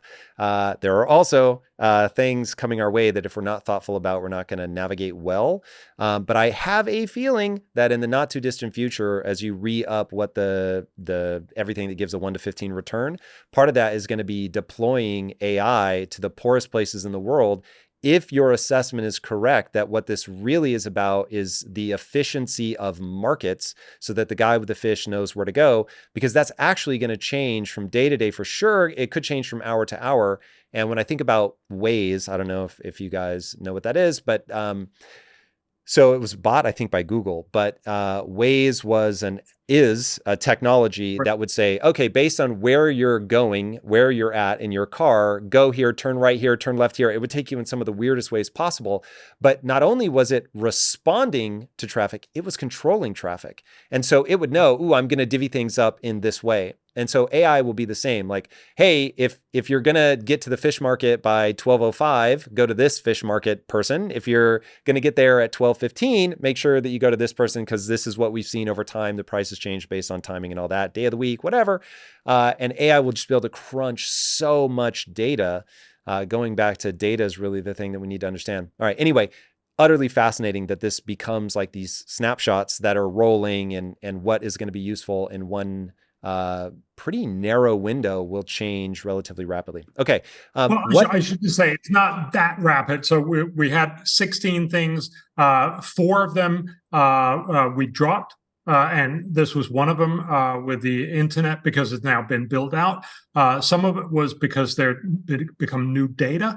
And then one of them we actually brought on. So sorry, we dropped 5, and then we brought one more on, which is basically controlling heart medication. So a very large part of the rich world of old people are on heart medication, and it's one of the remember, heart disease, or cardiovascular disease, really is the biggest killer in the world, and we have dramatically reduced it. It's still the biggest killer, but we've dramatically reduced it in the rich world, basically because we've learned how to control blood pressure for old people, and we do it with very cheap medication. We need to do that in the poor part of the world, because they're also increasingly getting old. And one of the things we tried to do was, when we did this in 2015, it was fairly expensive still to do, mostly because it was really, you have to have a lot of doctors involved and semi-annual tests and all that stuff. And they found a smarter and more streamlined way to do it. And now it delivers $16 back in the dollar. So this is one of the things. But most of these things are just simply good ideas, and they're going to be good ideas still in most of the 2020s. Very interesting. So it's not like, tomorrow all this knowledge is going to be useless. It's going to be pretty stuck for the 2020s, I think. I hope you're wrong, because the angle I was coming at it from is that, hey, we actually are, and in fact, here's something that's important. We are lifting people out of poverty at an almost alarming rate. Like, it's really exciting. And in terms of taking the opposite tack of, instead of trying to panic people, really getting people optimistic, hopefully only realistically, because I don't want to make the exact same mistake in the opposite direction. I'm going to lie about how good it is and just try to get people excited. But when we do things like get cell phones in people's hands, or I know one of the things that you guys, I think, if I remember correctly, is on the list, is just like a little breathing apparatus that gets babies that something like 5% of all infants they fail to breathe immediately. And if you breathe for them a couple times, then it jumpstarts and all is well. So that if we actually do these things, like, there really is a noticeable consequence of that. Okay, so let's talk about the actual things that people can do. What was the biggest bang for buck on your list? So if 1 to 15 was the cutoff, what was the one that was like 1 to 30 or whatever? So we try not to do that because this it's not a competition between these. These are just simply all amazing. But given that you've asked for it, and it's not surprising that that's what happens. The thing that is in some sense the smallest is most likely to have the biggest bang, because it's easier to have a big bang if you're really small. So one of the things we've also tried to emphasize, well, think of it this way. If you were just talking about how can I spend $1, you can spend $1 in a particularly silly situation and make a huge difference. But it's harder to do that with $1 billion. But obviously, it's not really interesting to write a book about how you can spend $1, because once you've spent $1, that's no longer interesting. And so we tried to do this for pretty big problems. But given that you've asked me what is the biggest one, it turns out the biggest one is what's called e-procurement. And it sounds incredibly boring, but if you think about it, corruption is a huge problem in the world. So we estimate, but for obvious reasons, we don't know how big of a problem corruption is, because there's nobody who answers correctly on those surveys. What a shock. But it's probably at least $1 trillion of cost from corruption, and it's very likely much more than that. And there's very little that you can do about corruption. It's actually one of the places we talk about how I believe that you can just spend money and get rid of it. But obviously, corruption is actually one of the places where you can't spend money and get rid of it, because you're just going to, sort of generate more corruption with most of the things that you could do something about. But it turns out, vast amount of corruption is associated with procurement from states. This is, governments basically buying anything from pens to roads. But obviously, the roads are much, much more expensive. So it's mostly infrastructure, that kind of really expensive spending. That is hugely corrupt. But it turns out that there's a really great way to deal with this, and that's e-procurement. It's basically putting the procurement on eBay, if you will. Right now, in many countries, this has happened in most rich countries, so we are actually doing this. But there's still about 70 countries out of the 200 countries in the world who still haven't done it. So there's a huge opportunity to do this. And we did work, for instance, in Bangladesh, where they've taken over some of the British rules. So they had very elaborate rules of how you bid for contracts. So, the local government will say, we want to build this road. They'll publish it in an obscure journal or obscure newspaper somewhere. Then people will hand in sealed envelopes with their bids, and then they're presumably going to pick the lowest bid. But the reality often is that the ruling elite have already decided who's going to get the bid, and then they literally put up goons outside the office where you have to hand in your sealed envelope. So you physically can't get in there.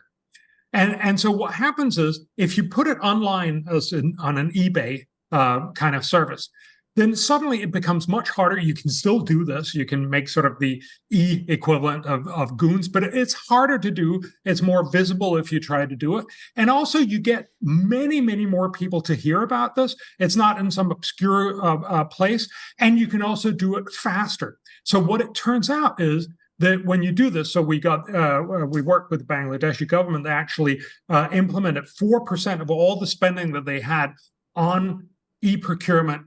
And we could see the difference in spending, both in quality, so you typically get higher quality, and you get lower prices. This is not surprising. Everyone who's gone on eBay will know that when you ask lots of people how much you're going to pay for this, you'll end up with lower prices. You'll basically get a better quality. So this is great. We found that this could save Bangladesh about $700 million each and every year.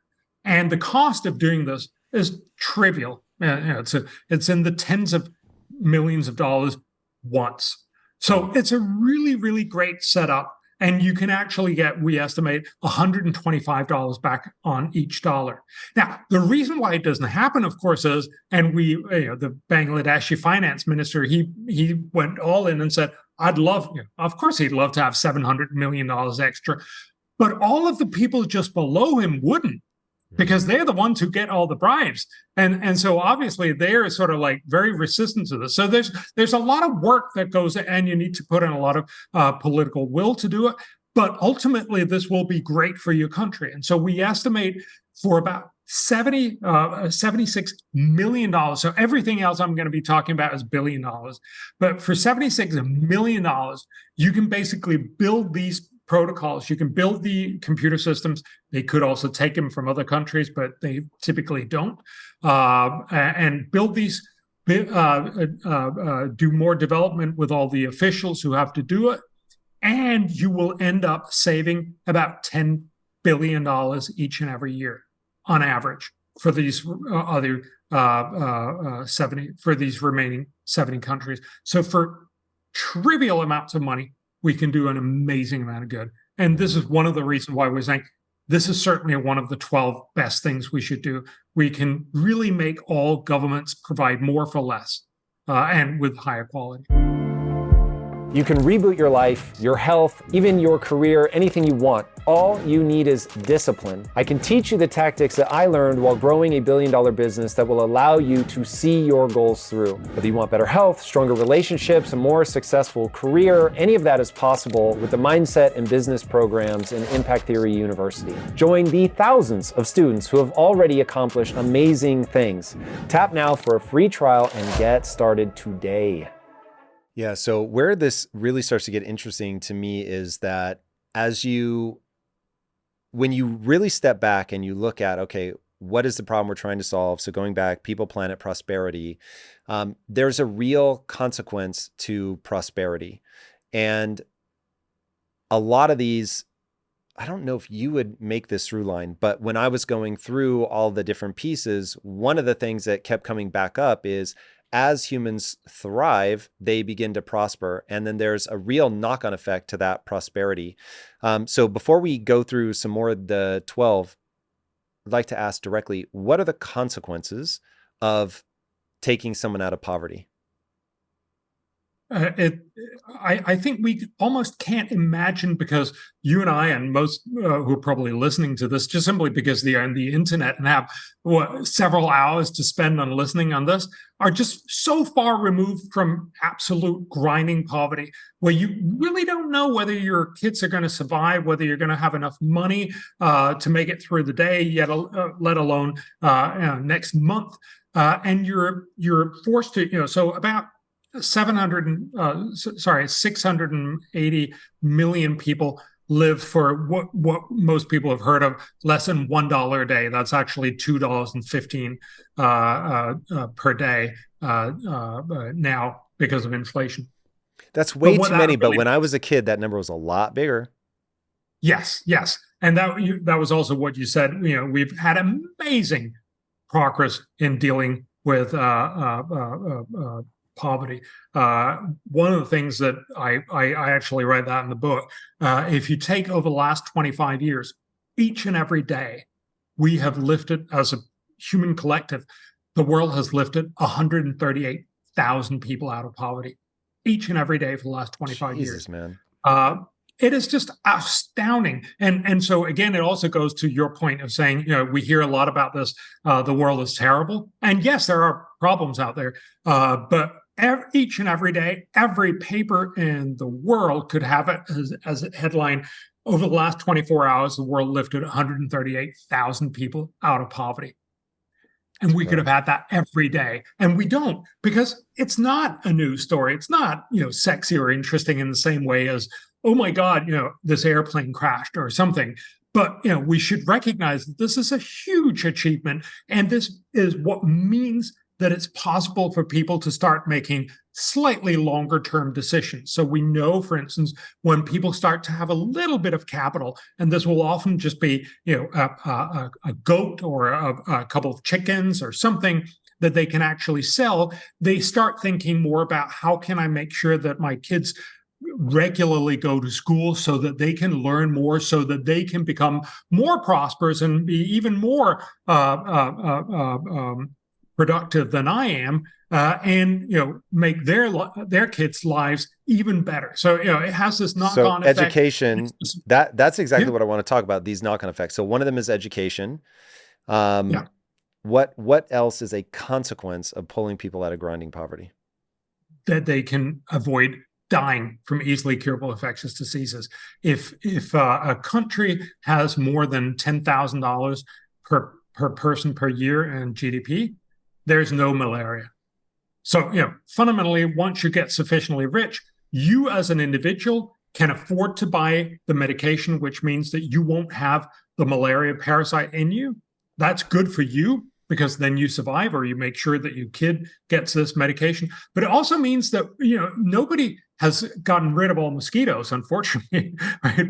But so there's still mosquitoes, but if they bite you and you don't have malaria, it can't get malaria to me because it doesn't have the malaria mosquito to go around. It needs to bite other people who have malaria in order to transmit this. And so what happens is you both have people buying this medication, and then the society that sets up regulations and also drains the swamps and make sure that you spray those places that are really pesky, and make sure that when somebody comes in, we have this a couple of times a year, somebody comes in with a disease from a poor country, they come into Sweden, then we treat them because we can afford to. So once a country gets sufficiently rich, you don't die from easily curable infectious diseases. And of course, lifting everyone else up is both great because you can actually do a lot more good, but it also means you stop dying and your kids stop dying. Yeah. So this through line that I think you intended, but certainly that I took away from your work, is that, okay, as we start tackling these things with the People, Prosperity, Planet as a North Star, we're looking at what does the most good as, benchmarked against those three things. As we begin to do this, there becomes a self-reinforcing loop. Now, I often heard you talk about this in terms of climate change, but I thought it was a really brilliant rejoinder to, hey, I get it. You're trying to address all this stuff at the level of climate, but if you address this at the level of remove people from poverty, you're actually solving for the thing I think you all actually want to solve for, which is that humans are able to deal with climate better than they were before. Because one of the sort of counterintuitive things that I've heard you say that certainly doesn't get talked about is that it used to be some ungodly number of people, I think 500,000 people a year were killed by climate-related devastation. And now that number is like 11,000. And so that's a 99% reduction in the thing that people are really worried about. And I was like, how the hell is that possible? Like, what are we doing? And then you were like, you get them out of poverty. And some of these things just become, and I should stop. I'm really couching it because I think that there is a sense, and of course I am very biased because I have done very well for myself, but there's this sense of like people that have generated wealth are evil. And I want people to understand, like we want everyone to be wealthy instead of everyone being poor. Like if we're trying to make things equal and we want to see people all on an even playing field, I would really encourage people to look at things you can do to lift people up rather than knock people down, because they become more resilient, because their kids are more likely to survive, because they're more likely to get educated. And some of the things, in fact, one of the things that we should probably address head on is, do you believe the world is fundamentally better off with less people? All right, so I just want to answer the other part, or comment on the other part. I think that's exactly right. This is a question of saying, if you can make people better off, they will become better off in so many other ways. I think most people don't have a clear picture. 200 years ago, so in 1820, it's estimated that 90% of everyone living on the planet were below $1 a day, or the $2.15 today. We were extremely poor, except for a very, very small class of people who all wore those fancy robes and lorded over the rest of us. And we've basically gone from a world where 90% were poor to a world where 92 or 3% are not poor. That's a fantastic world. And that is really a world that's worth going for. And so that just emphasizes your argument. Now, a lot of people will say, if we had fewer people, we would have less pressure on the environment. It's typically sort of an environmental sort of argument. And technically, that's obviously true. All other things equal, if you had fewer people, there would be less air pollution, there'd be less pressure on nature because we wouldn't have to grow as much food and so on. The problem with that argument is really just, sorry, who is going to stop being there? It's not like there's who's going to stop having kids, man. Yeah. And so when you sort of probe people a little bit on this conversation, it's typically, you know what, there's a little bit too many of you and just enough of me, which, sort of comes across as a little hypocritical. The real answer, of course, is it's not like we have a lever where we can say, you know what, we're 8 billion, but now we're going to turn it down to 2 billion, or at least not without going into some really, really nasty ways to reduce those numbers, right? So the reality is, what we can discuss is, what kind of future would we like? Would we like a world where there's 12 billion people, or would we like a world where there's like 9 billion people, or would we like a world where there's 7 billion people by the end of the century? And that's something that we, to a certain degree, can decide on. And I think what we know reduces the number of people is getting more opportunities for women and getting more education for women. So that is, women can get better educated and they can actually get a job, they can have businesses. And if they have those things, it typically means they will want to have fewer kids because the alternatives just got better, right? And I think everyone would agree those are good things, education for women and opportunities for women. And that will sort of automatically reduce the load. Nobody's worried about this sort of runaway population, which I think is really the backbone for much of the conversation about, we should have fewer people, that we'll end up with 20 or 30 or 100 billion people. That's just not in the cards. And I think we also need to recognize, and this is, I think, still an unsolved question, to what extent is a society where you end up with fewer people? We're seeing that in many rich countries today, not in the US still, because you're having a lot of people immigrate into the US. But, for instance, Japan, Russia, very clearly, although Russia is sort of an outlier in so many other ways. Let's look at Japan. Countries where you have women deciding to, on average, if you had sort of a repopulation, a stable population, the average woman would get 2.1 kids. So 2 to replicate the man and the woman, and then 0.1 because some of these kids are going to die before they get old enough to get their own kids. So 2.1 is the sort of stable level. In many of these countries, so South Korea, many others, you have just over 1. And that will lead to dramatic depopulation. That means suddenly your house is no longer as much worth, especially if you're in the countryside, because nobody will be living there in 50 or 100 years. It means a lot of your infrastructure is going to be outmoded. It also means that there'll be a lot fewer people to take care of you when you get old. And now we imagine that, robots and that kind of thing could take over for some of that.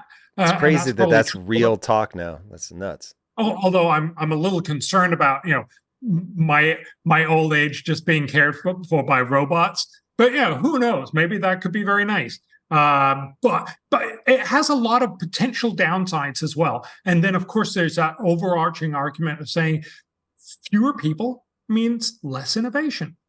So there's a real cost, and the way it's often been argued is that an extra person means an extra mouth, which is a problem because you need to feed that mouth. But it also means an extra pair of hands that can actually work and an extra brain that can come up with a brilliant new idea. And the sort of outcome of those things is not settled. I think it's probably arguable that it's not overall good to have a lot fewer people. But again, my argument is much more of a marginal point, is not to say, do you want to go from the 8 billion we have now down to 1 billion now? Because there's no way to do that without killing a lot of people. And I don't see anyone being actually willing to do that. But the real question is, how do we want to get it in 2100? And honestly, this is just not something that we can precisely engineer. We should get women better opportunities. And that will mean fewer kids, and that will probably mean that we'll be more likely to end at 9 or maybe even 7 billion by the end of the century. And then I think we will start having that conversation about saying, how do we get women to have more kids? Which is going to be a whole other kettle of fish. Well, we're already there in some places for sure. Yes. I know that there have been incentives in Japan and I think Korea, China as well. I think started, well, they had would they tax you if you didn't have enough kids? I don't remember. So forgive me on that. But there are incentives that are being rolled out now in different countries because the population is not only is it far more likely to collapse, it is already decreasing. At some pretty dramatic rates. And this is math. You can't raise a kid faster. Takes 9 months to make one, and then you got to raise them to maturity and, give them some time before they have their own kids. So that once that starts declining, that's a pretty slow reversal. It takes multi-generations to get that moving in the opposite direction. And so far, at least in rich countries, to my knowledge, the incentives just to have more kids have not worked well, if I am tracking. They work a little bit as you'd imagine. All the things equal, you're more likely to have more kids, but they only work marginally. So instead of having 1.2, you might squeeze people up to 1.3. So it's going to be a little bit of the solution, but it's not the main part of the solution. And again, this goes to a lot of other things. And now I'm going to pull that card of saying this is not my expertise. But in some ways, my point is I'm trying to trade in on stuff we know works. So we know that e-procurement is something we should do. The number of kids is almost the opposite kind of argument. We have no clue on how to make that number move dramatically. And we have no idea whether that's actually a really good or a really bad thing. And people will have varying views on this all across the spectrum. And that's why I would say, look, this is an interesting conversation. I think it's very unlikely that we will have a huge impact on this in any short or medium term. And what we want to do is to make sure that women have better opportunities. And that will have a very predictable outcome of saying we're not going to end up at the 10, 20 billion people by the end of the century. So we can sort of lay that panic to rest. All right, let's get back to some of the things that work. So we've so far talked about e-procurement, the baby breathing thing. I certainly mentioned that briefly. What are some other ones that have big impacts?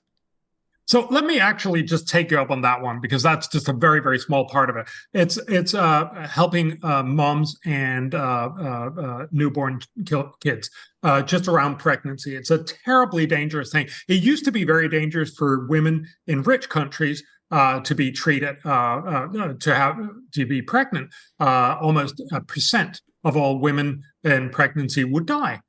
This is terribly dangerous.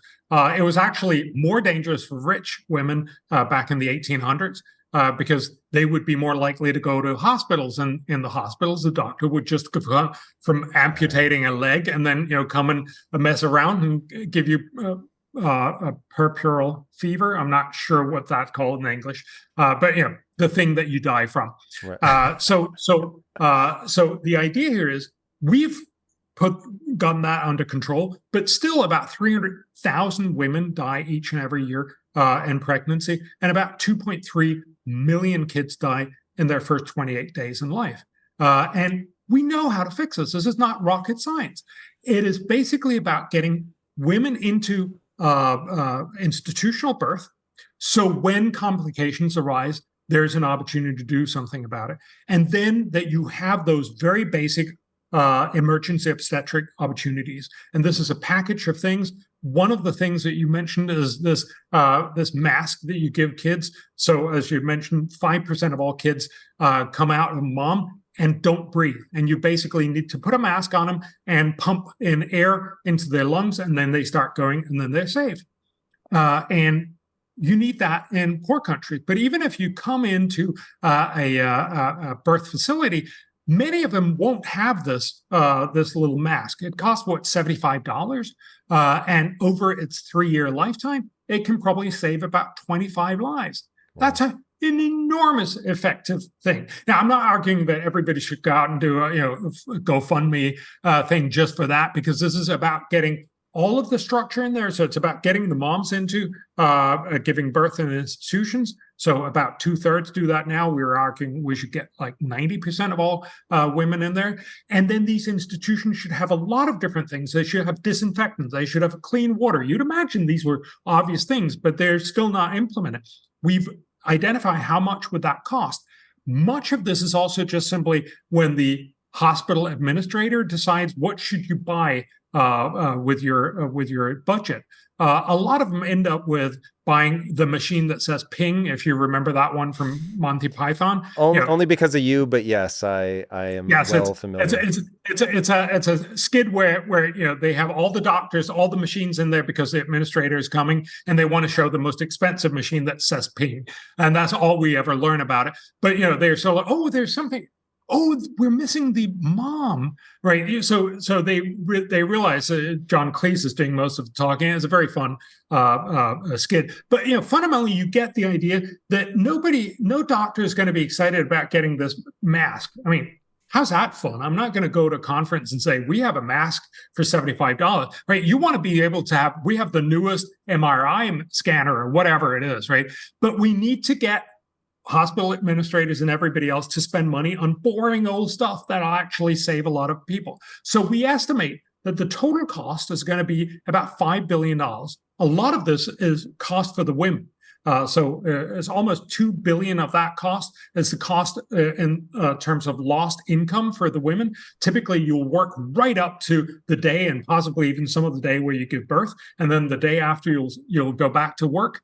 But here, if you go into an institution, you'll actually have to take some days off, and that has a huge cost. And when we're doing this for 27 million women every year, that actually adds up. So $3 billion in actual cost and then $2 billion in extra cost for the women. That total cost will save about 166,000 moms, and it'll save 1.2 million kids. Each and every dollar will, on average, deliver $87 worth of good.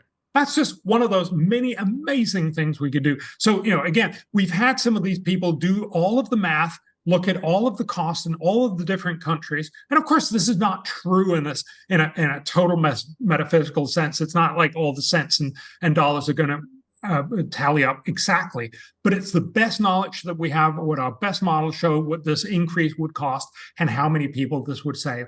It's just a phenomenal policy. Okay, so for whatever reason, this one just hit me in terms of, going back to climate, no one here, certainly not I, and I know not you, is saying that climate is, we are saying climate is a problem. It needs to be addressed.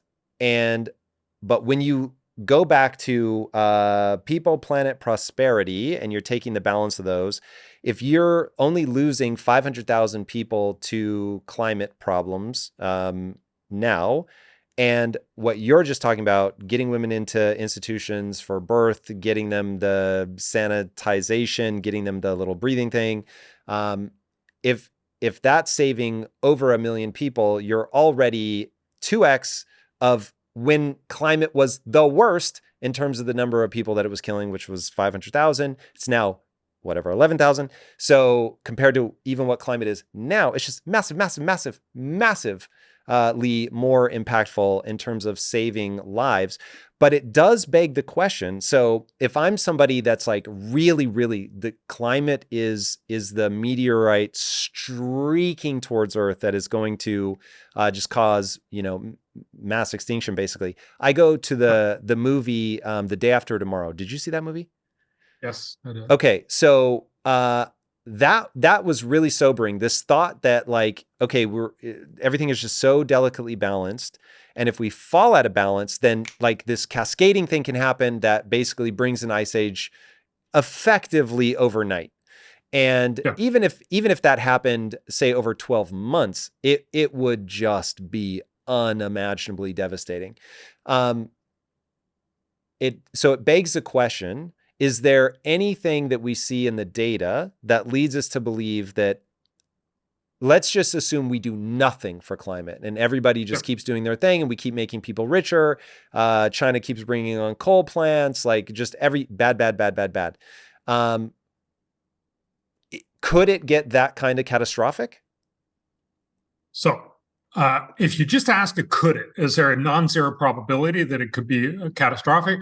Yes, of course. There's a non-zero probability for everything. Red-haired women could take over the world tomorrow. That's a non-zero probability, right? So that's not really the question. The question is it realistic that this would happen? And no, the answer is no. In almost all of the UN climate panel. Yeah, this is what I was going to ask. Based on the data, it's a no?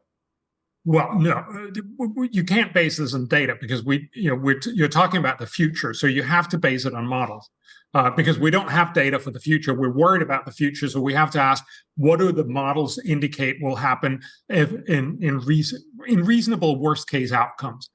And almost everything that the UN climate panel shows is that this is a problem, but that it's not by any means sort of end of the world or anywhere close to that.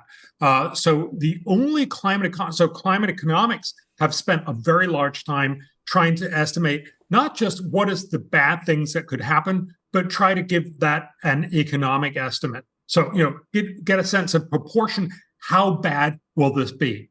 And so the only climate economist to win the Nobel Prize in climate economics, William Nordhaus from Yale University in 2018, his models show, but many other models show reasonably similar outcomes, show that if we do nothing, and again, nobody's suggesting that that's the right that's the right policy decision, but if we just let everything happen and just let sort of global warming get worse and worse, then by the end of the century, all the negative impacts and all the positive impacts, remember there's both negatives and positive, but the negatives outweigh the positives. That's why it's a net negative.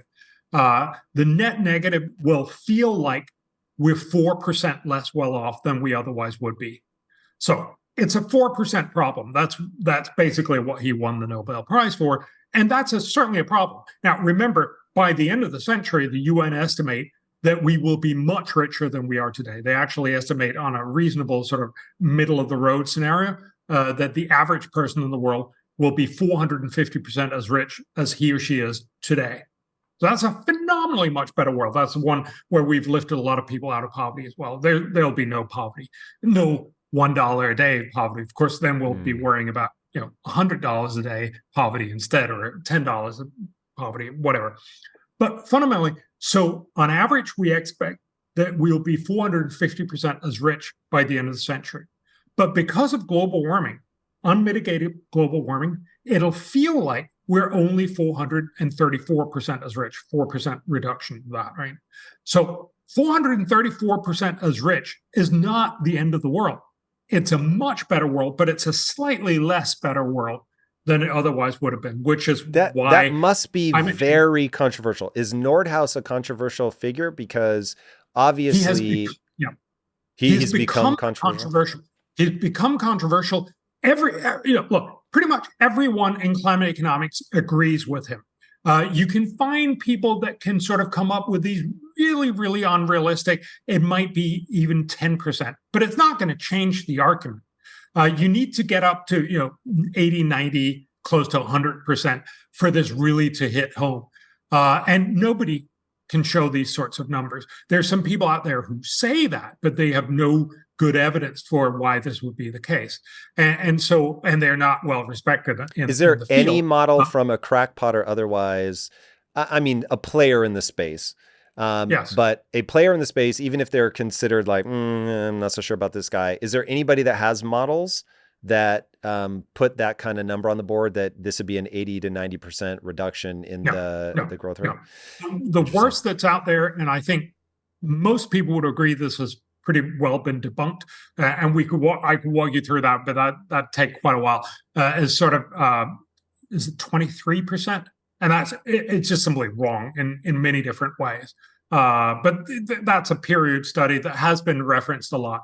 But even that would not generate this, right? It would be sort of a decade worth of economic growth that we'd lose out on over this century, which obviously would be tragic and would be better to not have that. But it's not going to be, by any realistic sense, the end of the world. And it's not going to be such that we'll be worse off. We'll be less better off than we otherwise would have been. And that's the crucial bit. that's the sort of the missing conversation in this. If it's the end of the world, it makes good sense to say you should throw everything in the kitchen sink at this. If it's a problem, you should obviously, in Nordhaus sense, a 4% problem, you should be, if you can throw 1 or 2% at it and fix all of it, that's great. But if you throw 5 to 10% at it and fix a little bit of the 4%, that's really stupid.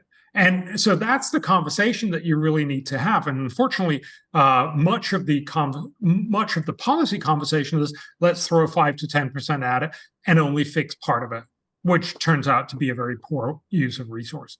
It doesn't mean we shouldn't fix it, but we should fix it much smarter. Yeah. Okay. So if I were to channel the people, because there is a, I don't want to get sucked into all the debates, but I do want to be fair to some of the things that are out there and at least their frame of reference. Nobel Memorial Prize winner Joseph Stiglitz said it would be outright dangerous for people to be persuaded by Bjorn Lomborg's arguments. Yes. So if I'm going to put that hat on and I'm going to channel him for a second, I want to make sure that we start teasing these things out. So, one, you said that Nordhaus, thank you, that he has become a controversial figure. So I want to make sure everybody understands there's a lot of debate around this stuff. And so if I channel the guy that we were just talking, Stiglitz, thank you. If I channel him, what I would say is, hey, look, I can't help but notice that climate is not on your 12 things. So you say, let's do something about it, but you wrote a whole book about let's do these 12 things first. And we've just spent the last 30 years finally getting people to pay attention to the only thing that really is existential. I love it. I love the idea of getting women to have birth in hospitals. I understand that, but like that's never going to be existential. So why are we wasting even a second on things that are just sort of incremental improvement when we have this thing that could truly be cataclysmic hurtling at us? So I've already heard you, and you've said it multiple times in this interview, and you've definitely spent a lot of time saying it to other people, that this just isn't world ending. And without getting into like a full blown bringing somebody else on to challenge all the points, I just want to plant for people that, okay, this is where we get into sort of, this is a debated thing. But what I hear you saying, and this is what I found compelling, but let me know if I'm making a leap too far here, that when we look at that 250% better, we are specifically talking about the kind of things that are in the 12, or maybe exactly the 12. Like those are the things that are actually going to have the impact on prosperity and people, so lives and prosperity that we want. And by raising those two things, you will very intentionally, but it's just a second order consequence, take care of the climate. Is that your stance? Somewhat. So let me just, first of all, I have a whole rebuttal of Stiglitz, and Stiglitz is not a climate economist, but he's a smart guy, and he's certainly. So what's the difference? Because he won a Nobel Prize for something with climate in the title. No, he Nobel. He won Nobel Memorial Prize. Okay, so I don't know. He won his Nobel on models of signaling. Essentially, his most famous model is on why it's really hard to sell used cars because whether it's a good or a bad car, a lemon, but other people don't. It's a very good paper. It's a fun point.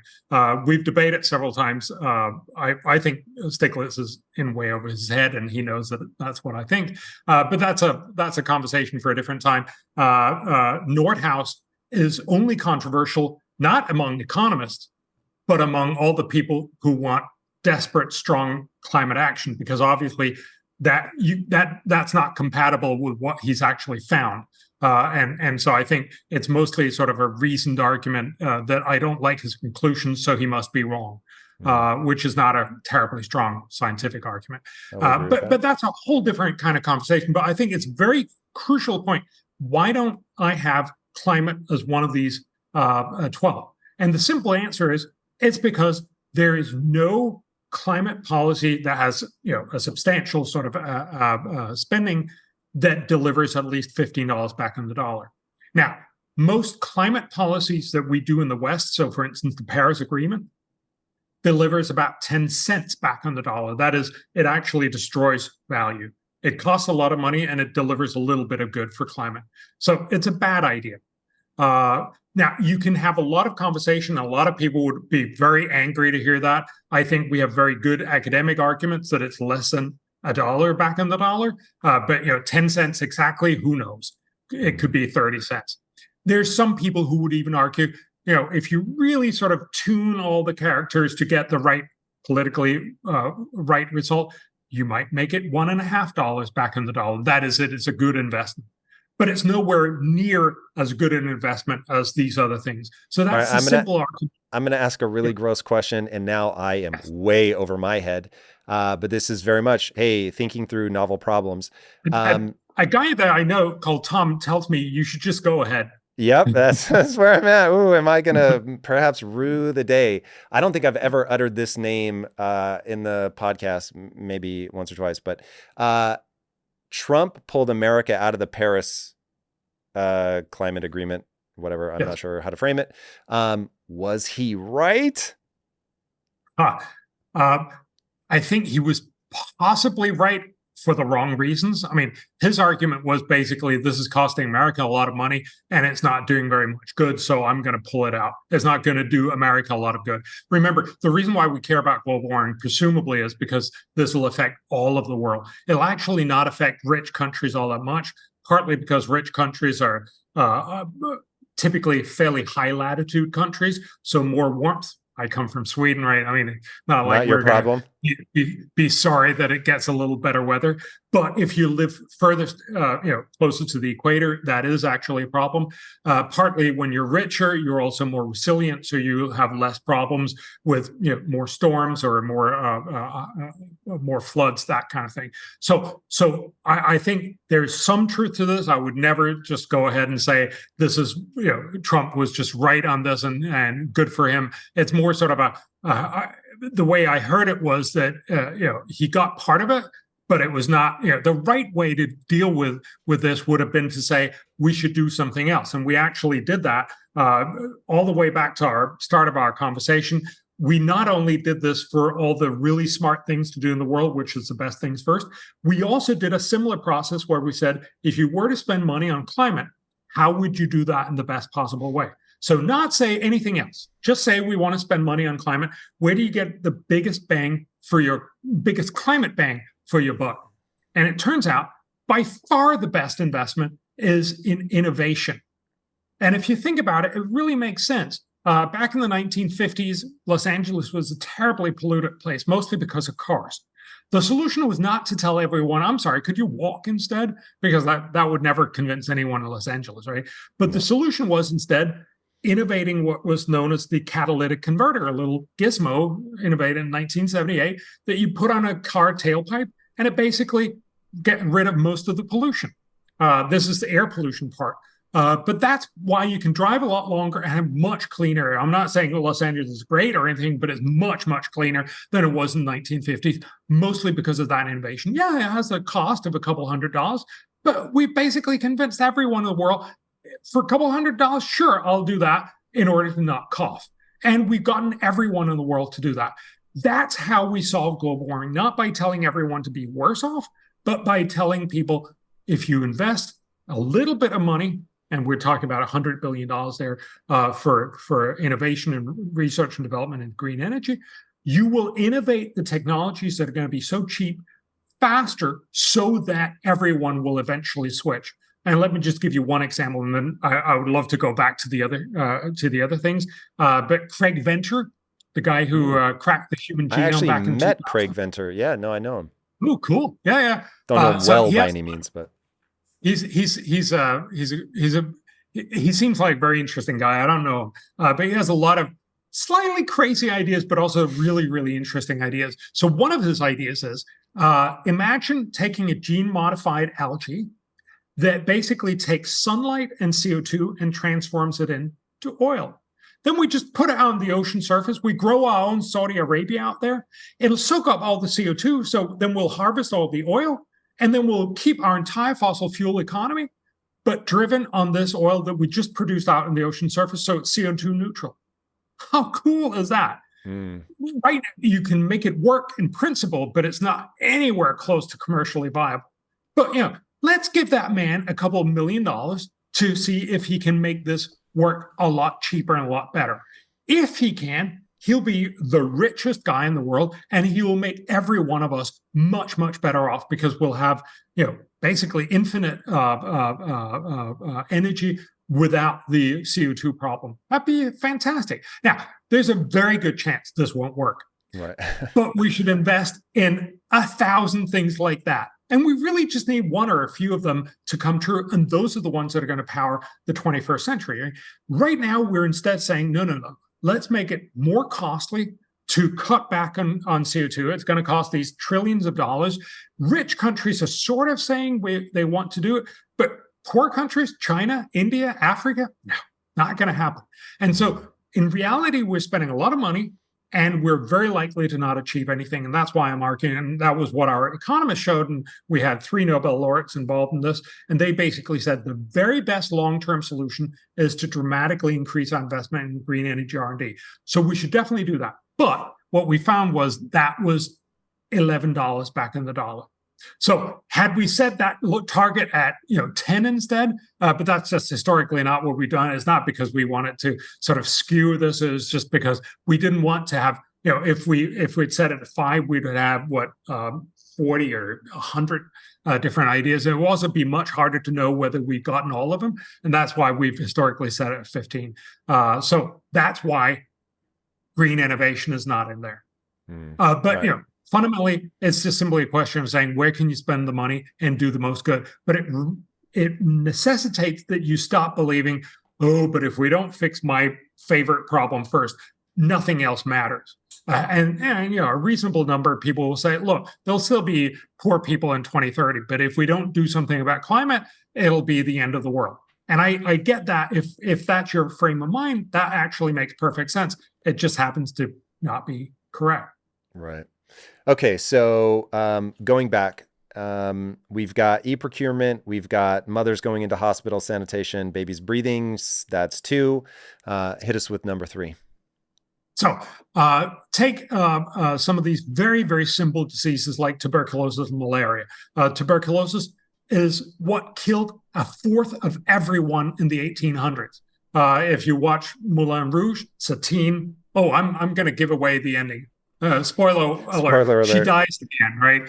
And she dies from tuberculosis. Everybody died from tuberculosis. This was a huge killer. We estimate over the last 200 years, about 1 billion people died from tuberculosis. It was a tsunami of death over much of the rich world. And then we got antibiotics. We used to send people in sanatoria. Now we fixed it with antibiotics. We're fine. We don't have tuberculosis, or essentially don't have tuberculosis. There's a little bit of tuberculosis with the HIV epidemic from the 80s onwards, but it's still very, very little in rich countries. And it's mainly a knock-on effect of HIV. It's not actually tuberculosis. It's just the thing that kills some of the people with HIV. So the reality is we fixed it in the rich world, but we haven't done that in the poor part of the world. This is simply about making sure that people keep taking their medication. And one of the reasons why that's hard is you actually have to take your medication for half a year. If you've ever had your doctor prescribe you 2 weeks of antibiotics for something, after you get well after the first week, it's kind of hard to remember to do it the other week, right? And imagine doing this for a whole half year. So there's lots of, you gamify it, you get people in apps, you get Tuberculosis Anonymous, where you meet once a week or a month and say, yes, I took all my medications, and that kind of stuff. You give people a little prize to do it. And it feels a little wrong that you have to give people a prize, like a juice carton or something. But if you think about it, if you make sure that these people don't have tuberculosis, they don't get to pass it on to 10 to 15 other people. That's how you stop an epidemic. So it has huge societal benefits. And then there's also a very large number of people that have tuberculosis that never get discovered. So 3, 4, 5 million people each year. We need to go out and screen those much more. In Bangladesh, again, they had old, typically widows that would have 15 families in their neighborhood, and they would go every once in a while and listen to them and say, hey, has anyone been coughing for a long while? And if the answer keeps being yes, then they make sure that that person gets in and get checked up on tuberculosis. Those kinds of things. Yes, it has a cost. We estimate it would cost about $6 billion in total, but then we could long-term avoid almost 1 million people dying each and every year from tuberculosis. This is simply something, again, we should do. Every dollar spent will deliver $46 of social benefits. Whoa. This is just an incredible investment. Likewise with malaria, I'm not going to go into that, but it's basically about getting more mosquito nets out. We used to have lots of malaria. Malaria was endemic in 36 states in the U.S. It was, it was so endemic in India, for instance, that many places in India, we believe in the early part of last century, were unlivable. But now we've eradicated many different places, mostly in the rich world. It's almost gone in most other places, but in Africa, mostly because they have a mosquito that only bite people, whereas we have mosquitoes that'll bite people and livestock. So if you have lots of livestock, there's a lot less chance that you're actually going to get the malaria. And they also have a worse kind of malaria, a more deadly kind of malaria. So they're just simply, they had the unlucky draw. But if we get more mosquito nets, insecticide-treated mosquito nets, we could save about half of so about 600,000 people die each year. For about $1.1 billion, we could save about 200,000 lives each and every year. Again, so the benefit cost ratio is about 48. So these are boring things, TB, tuberculosis, or malaria, not sexy things that we talk about, but they just happen. Pretty rad if your kid is the one that has the tuberculosis. Yes, so let me tell you, yeah. They're incredibly important for those people. And of course, also, we believe that not only is malaria terrible for the people who die, but most people actually don't die from malaria. They're just terribly, terribly ill. And so we believe a lot of people in Africa are actually employed such that you need to have 2 employees because one of them is likely to be sick with malaria. And that's, of course, terribly inefficient. So you could also make the societies much more effective and hence richer and more resilient and more prosperous if you got rid of malaria. So this is just one of those no-brainers that we should be doing. All right.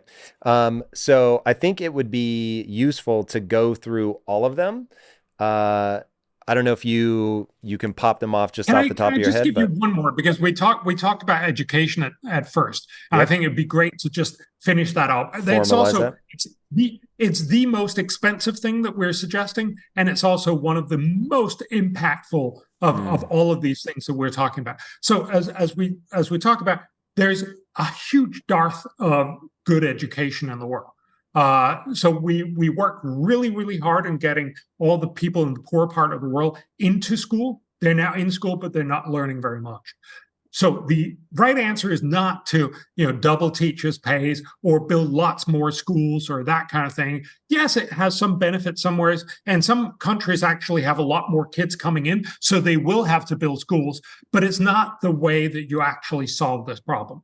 The way you solve it, and so we asked a lot of the world's top education economists, they all said the same thing. There are 2 ways that you solve this. One is to teach at the right level. And I'm just going to tell you what that is. So don't separate by age, separate by skill set. Well, yes. So everywhere in the world, we have all the 12-year-olds in the same class, all the 13-year-olds in the same class. But especially in poor countries, these 12-year-olds are widely different in abilities. Some of them are way ahead of the teacher. Many of them no clue what's going on in the class.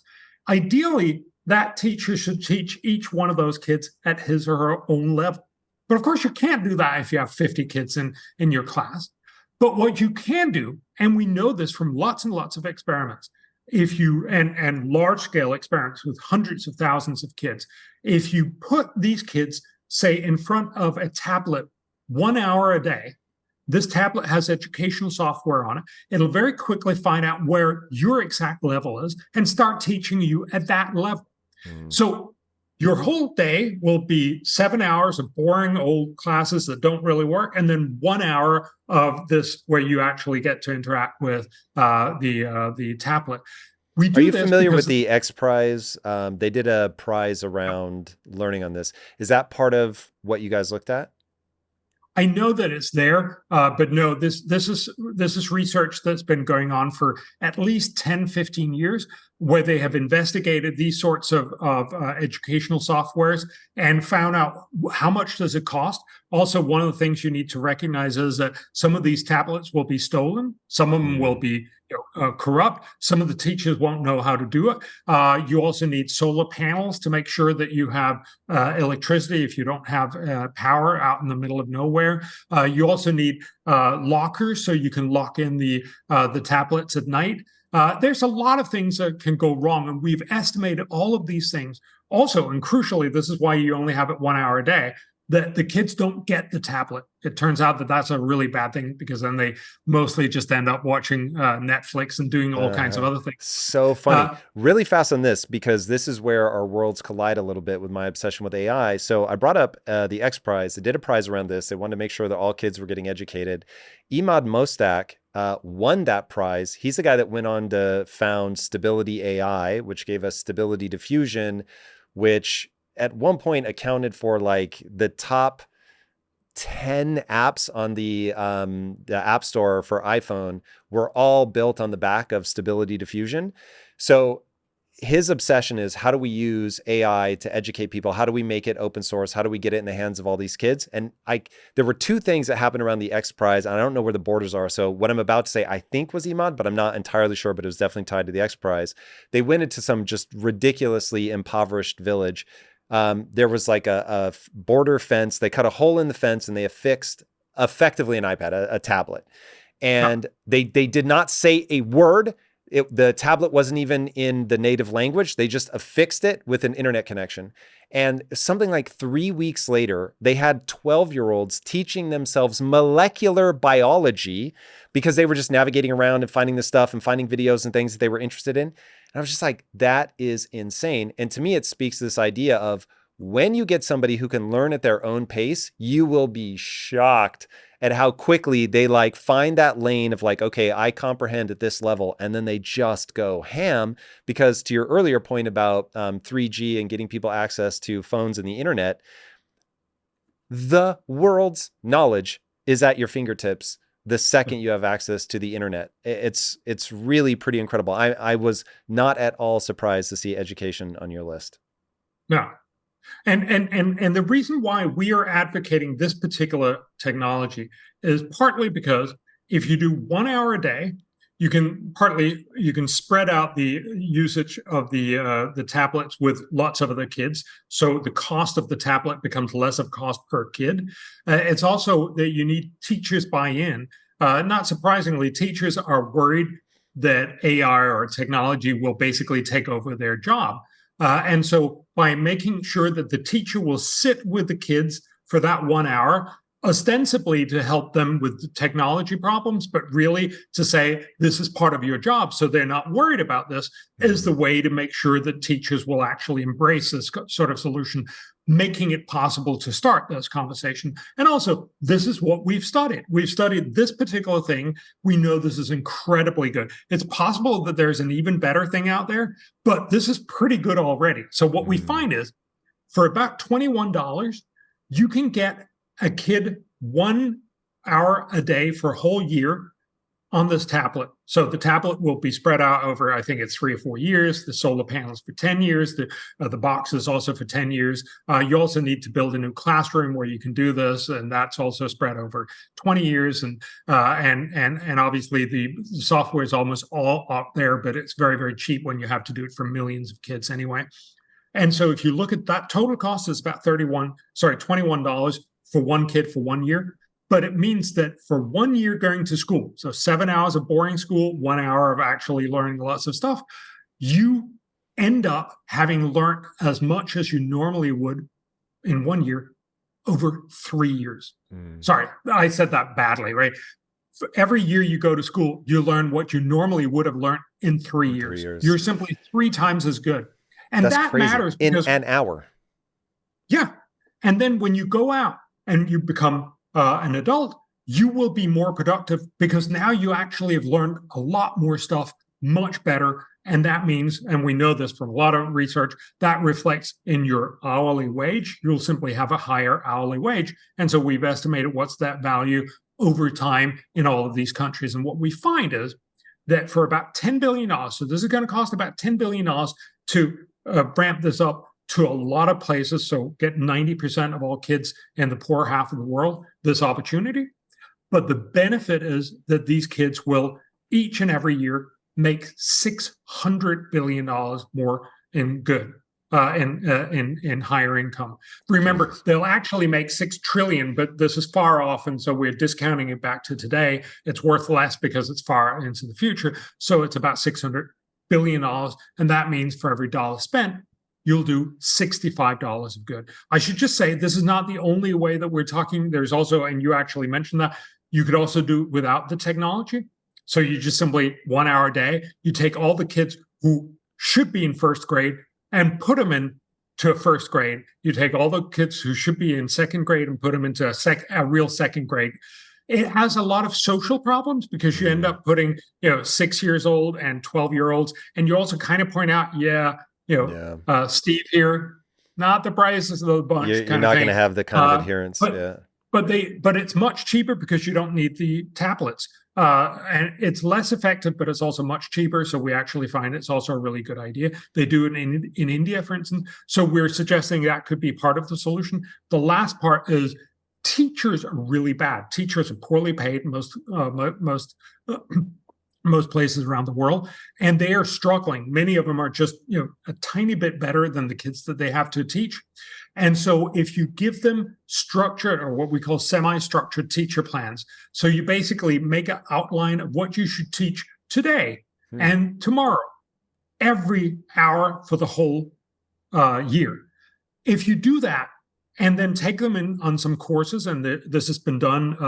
Kenya is now taking this out to the whole country after having done it for about 10% of the population. So we know this works. It costs very, very little, and it can make the teachers become better teachers. And then you send out text messages to them every week. Oh, this week you're going to be teaching this, this, and this. And it just simply makes the teachers teach better. And so you can both get the kids to learn better. That's the learning at the right level. And you can get the teachers to teach better. And what we say is we don't know what countries are going to pick. So we're simply saying 1/3 of each of these 3. If you do that, it'll cost $10 billion, but the benefit will be about $600 billion. This is definitely one of the things we should do. Yeah, no joke. That one feels like the beginning of a virtuous cycle. And again, I'm at the risk of beating a dead horse with how I've interpreted what you've put together here, is this sense of all of the problems that we really care about are downstream of a few things. Keep people alive. That's one. Make sure that when they're born, that they survive, that the mother survives so that she can have the next kid and that she can raise them well. And then getting them educated is going to create this upward spiral. So if imagine for a second that you're getting them that tablet, they're getting more educated, then they, even if you spread this out over generations, which I don't think you need to do as you conceptualize this, but even if you did, a more educated parent is going to have a more educated child. And then that's just going to compound and compound and compound. And this is part of how the West becomes the West. It's not like intellect is unevenly distributed. It's that there are oftentimes geographic things that create this sort of early disadvantage for some people, or like malaria and things. That just, you got a bad draw of the lottery on mosquitoes, which is impossible to think that it can have that kind of consequence, but you just walked us through the math. It obviously does. And so by getting them in this educational spiral, you get them moving upwards. The GDP goes up, they're more wealthy, they can afford more education, they start having fewer kids, more attention on the kids that they do have, pouring more resources into those kids. And so it's just like, you just get richer and richer and better. And that's really, really interesting. And I just want to hammer a point home, because you're also able to handle all other problems better. Yeah. Right. Great point. So your whole thesis around, you become more resilient. So again, just climate being a gravitational center for you, because so much of your life has revolved around this, that people are far more likely to survive climate catastrophe or be able to avoid climate catastrophe if they are wealthier, because there are just so many of the knock-on effects we've been talking about. And so going back, one thing that I've heard you bring up many times, but I never hear the interviewer push on this. I just want to highlight this is, you spend an hour a day on the tablet and you get 3 years worth of learning in 1 year. And what happens if you're on the tablet for all 8 hours of the day? Like, I'm sure it's not completely linear, but man, it's going to be even better. It's crazy. I even think here in the Western world, we would be a lot farther ahead if we standardized the lesson plans, again, always based on data. So what teacher where created what lesson plan that yielded what outcome. Now you standardize that across as many people as you can get to take it in. And then it becomes a battle of curriculum, right? So right now we do that effectively at the national level. So it's nation versus nation. But man, we really, I'm going back to AI, with AI, we could really begin to track this stuff. So the people in this class with this curriculum using this software got this outcome on standardized tests, track them over time, do this well in high school, do this well in college, make this much money. Like, now you can really, really start to optimize this stuff. It becomes really incredible. I totally agree. I want to put down a few flags here, which is just, there's a lot of stuff we don't know well. So we don't know what it would, what the impact would be of 8 hours of tablet use. My suspicion is that kids would be tired of it. COVID was a good example of distance learning is really, really hard because, what is going to keep the kids there? They also learn a lot of other things in school. So I would love to do some tests and actually find out, is 1 hour the right answer? And it probably isn't. The reason why it's done is because it's much more acceptable to teachers. It's much less sort of disruptive of the whole educational model. And I think that's probably right if you want this to happen in the real world first. But yes, of course, we should actually have a conversation about, should we do this a lot more? But then also, look at what are the potential negative side effects. One, obviously, is that one of the outcomes of going to school is that you learn to navigate a social setting. But the main point here is, again, to say that there are other things you need to learn, and we need to make sure that we don't just get so excited with technology that that's the only thing out. One thing is, so do you remember the one laptop per child?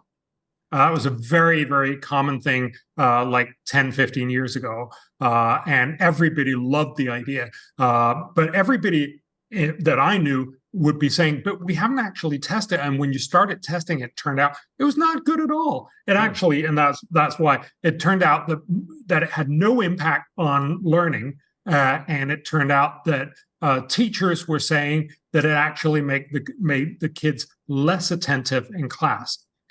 So what we know from the evidence is that this is, you don't just give them a computer, because what happens is they're going to end up watching Netflix, right? But what you want to do is to make sure that you put them in structured situations where they learn a lot using the tablet, and maybe 1 hour is as much as you can sort of handle a day. And I could certainly imagine I'd get really bored if I had to do this 8 hours a day, even if there was somebody sitting over my, breathing down my neck and saying, you have to, stay on this target. The other bit I just want to mention was, we actually don't look at the compound effects of saying, so now we've gotten richer. Now that means the kids, this kid, when he or she grows up, will be much better educated. So their kids will be even better educated, and they'll lead this virtuous life. I think it's right, but we don't have the data to prove it. It's just way too hard to do.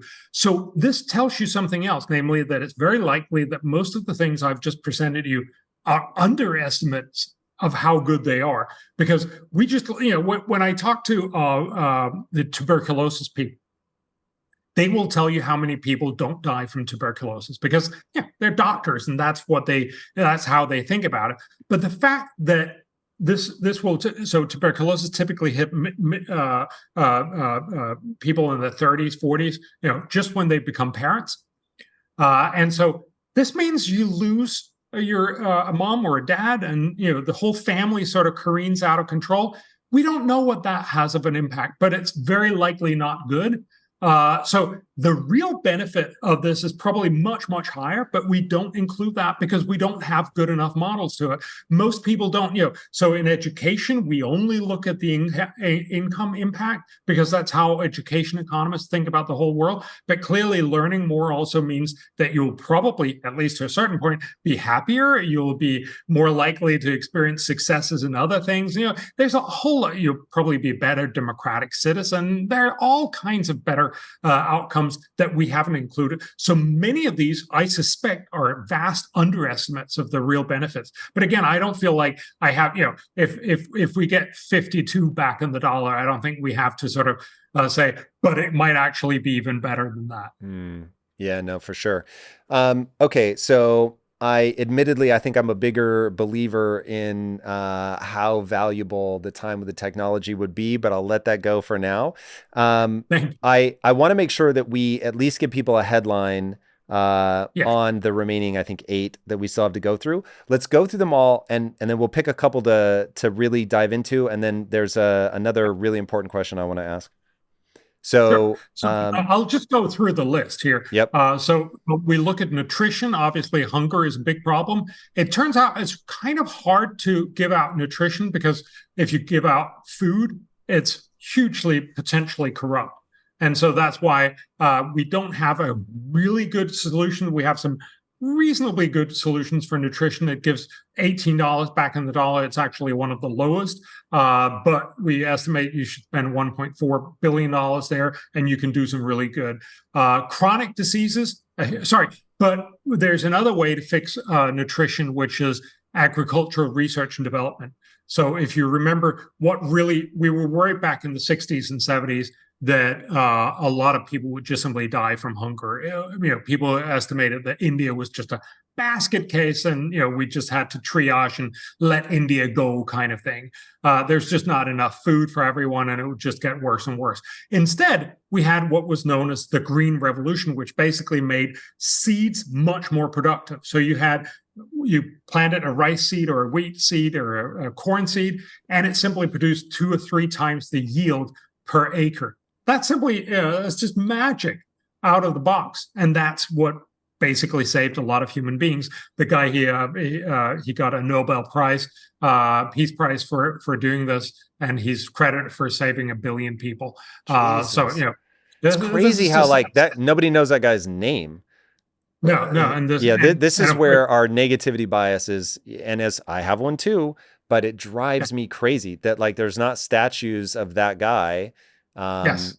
But it is very easy to get people to panic about what might happen, but it's hard to get them to celebrate what actually happened. Yes, exactly. Crazy. But we should just mention his name, Norman Borlaug. Everybody should know his name. But yes, but we need a green revolution for the poor half of the world, because this was for rice, wheat, and corn. Which is mostly rich country crops. We need it for sorghum and cassava and all these other things that you've never heard of, but also could use with much higher productivity. That would both mean that you would produce more, which is great for farmers, but you'd also have lower prices, which is great for urban consumers of these food products. And it would also mean lower hunger. We'd get about 100 million people fewer starving. So we estimate spend $5.5 billion there, and you get a bang for a buck of about 33. So we should definitely do that. Chronic diseases, you can't avoid people dying. That's just not going to happen. But chronic diseases is something that hits us when we stop infectious diseases, and we can stop that from happening too soon. So that's typically heart disease and cancer. Cancer turns out to be much, much harder to do something about, but we should get people those pills, which we talked about earlier, for lower heart pressure. And a few other things, and you can do this. And it turns out it costs about $4.4 billion. The average bang for your buck is going to be 23. You can save 1.5 million lives. The reason why it's not bigger is because these are all old people that we're saving. Unlike people we save from tuberculosis or from malaria, which are typically much younger people. Saving older people means you only save them, say, 6 or 7 years. That's nice, but it's not as nice as saving a life all the way through. Right. Then we should do land tenure security. So a lot of people don't know. Why do you guys call it that? That's such a weird way of saying own your shit. Like land tenured security. I don't think our academic people would have allowed us to say that, but that is very, very true. Own your shit. And this is mainly a question of saying that you are not certain that you own your land. Yeah. This matters a lot if you're a farmer. If I don't know if I have this land in 5 or 10 years, I'm not going to invest in digging up all the stones and improving the soil or getting irrigation or planting an orchard that'll only start giving fruits in 5 or 10 years. I'm going to just do the quick and dirty thing because that's the only thing I know will pay out while I'm still there. And that, of course, lowers productivity. And likewise, if I have a house in an urban setting or an apartment, I'm not going to change my kitchen. This is actually not the main thing that you do, but this is sort of a first world way of thinking about it. Right? I'm not going to change the kitchen if I don't know if I can sell it and get that money back eventually. If I might just get replaced. Actually, about 1 billion people out of 5 billion people they asked in the world think that it's very likely that they will be evicted from something they think they own in the next 5 years. This is just astounding. And so it's about making sure that you get the structure set up. So you need to have, for instance, cadastral surveys, basically land maps that show who owns everything. And then suddenly you start realizing that you and your neighbor don't agree on what I actually own. No, my grandfather actually said it went here. But then you work it out with the elders, and then you need to have some of this go to court. But it will dramatically improve efficiency in your society. And because a lot of these societies are very based on agriculture still, that's a great way to do it. So we estimate the net bang, it's going to cost $1.8 billion. But also from a capital standpoint, that the property you own is typically people's most, their biggest investment, the thing they can borrow against, the thing that allows them to extract value from their own efforts. Yes. Anyway, we could totally derail on that, but that one is huge. Yeah, huge. Yes. So there's 2 left. I'm just going to talk very briefly about skilled migration, which is something a lot of economists would argue. If you look at someone who works at, say, McDonald's in Ethiopia, and the very same job done in the US, the pay is about 15 times higher, right? You're just simply much more productive in most places where you have lots of other smart people around you. That's just basically how it is. And one argument that a lot of economists would actually make is there's a huge misallocation of work in the world. So a lot more of the world's poor should actually be working in rich countries. That would be great for them. And obviously that would be great for inequality.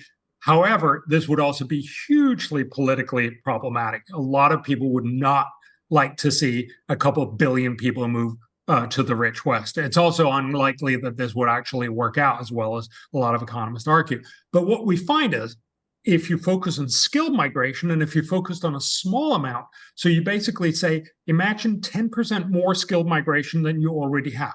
So that means a country like Canada that has lots of immigrants would take 10% of a fairly large number, but countries that are very skeptical would take 10% of a very low number. If you do that for really skilled, so that's doctors, engineers, STEM workers generally, you could actually move these people and make them much more productive in their new countries, and that would have huge benefits. It would even benefit the poorer countries. Yes, they would lose their doctors in the short while, but what it would mean would that it would be more advantageous to learn to become a doctor because you have an opportunity to actually go to a rich place as well. And it would also mean that you would have remittances that would more than outweigh the loss that you would see from losing your doctor. So overall, we find that those would cost $2.8 billion, but the benefit would be 20 times that. Wow. The last one, and this is the one I just want to spend a little more time on, is free trade or more trade. We've known for a very, very long time that one of the real reasons why we get richer is that we trade with each other. You do what you're best at, I do what I'm best at, then we trade, and that means we both get a better outcome than if you'd done everything yourself and I'd done everything myself. This is old knowledge back from Adam Smith and Ricardo and many others. And we used to have a very, very strong understanding from most of the elite in the world that more trade was actually good. We also used to neglect the fact that it's not good for everyone. If you sewed T-shirts in the 1970s in the US, you would lose out when you started opening up for Bangladesh, right? Because they can just simply sew T-shirts better and cheaper in Bangladesh. So you would lose out your job. And that was what happened to a certain extent. And the Rust Belt is a good example of that. There's actually people who lose out to free trade. And so economists have been very, very bad at addressing this. What has happened is because a lot of people have sort of almost weaponized that Rust Belt. That's what's happened with Trump and many others. That we've made this into maybe we shouldn't have free trade, or we should at least have a lot less of it. We should make sure we embargo China. We should make sure we embargo a lot of different places. That actually makes all of us less well off, but it will help these people in the Rust Belt. So the argument has been maybe that's a loss that's worth taking to make sure that these people can still work in shipping, where you build shipyards. Or that kind of thing, instead of just sending all of it to South Korea and now on to Vietnam and other places. Well, so that's going to end up being a very politically challenging problem, because if that's a large enough voting constituency, because one thing I don't want to be Pollyanna about is a lot of the things that you're pitching are like, hey guys, we're already in the wealthy West. And so if you're struggling in the wealthy West, a lot of these things don't really apply to you. And so I have a feeling they're going to be less receptive, and they're going to be like, that's not making my life better. So why would I ever vote for that? Yes. So what we've done here is, and I think this is the first time it's been academically done, is to try and estimate what is the benefits of free trade. That is, we all get richer. But also, what are the costs to free trade? That is, the people who work in import-exposed industries will have a risk of losing their jobs or seeing lower pay, or just simply being essentially dropping out of They're pushed out of the marketplace. Yes, pushed out of the marketplace, much better. And we've done that model, and then done it with a standardized trade model, and then looked at what would happen if we increase global trade by 5%. And it turns out that for rich countries, that is where most of the costs are going to come. That's, of course, why rich countries now have gotten, maybe we're not all that sure about free trade. It turns out that for rich countries, trade is still overall a great thing. It turns out that the benefits of an extra 5% trade is about $8 trillion. But the costs are about $1 trillion. So you get seven times as much good out of it as the cost, but the costs are real and significant. And that's why we need to be much more aware of saying, look, if you're going to have trade, you also need to make sure that you do something for the Rust Belt. That's more education. It's more opportunity to move to other sectors where they can then be competitive again. And maybe just straight out that we also subsidize them, at least for a couple of years, unemployment benefits of some sort. This is not going to solve all the problems, but it's certainly addressing there's a real issue. But even for rich countries, this is a great thing. We can do $7 of good for every dollar we end up losing. That's a great thing. And there's certainly enough money to go around to make sure that we compensate the losers. But for the poor half of the world, it turns out the benefits are astounding. For every dollar spent, that is jobs lost, they will gain $95 of benefits. And that's basically because all of the trade that they're going to be doing is the stuff that they can do better. So the poor half of the world will do amazingly good with us.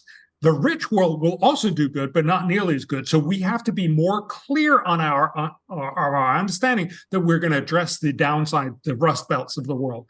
But fundamentally, free trade is just a way to make everyone richer, but we have to be aware that there are trade-offs, and we have to be cognizant of that. But I think the study helps us say maybe we shouldn't be quite as gloom and against trade. We should just recognize it has downsides, but we can actually afford to do something about it. So that's the last one. it's going to cost $1.7 billion, but it's going to generate $166 billion of benefits for the poor half of the world, or $95 back on the dollar.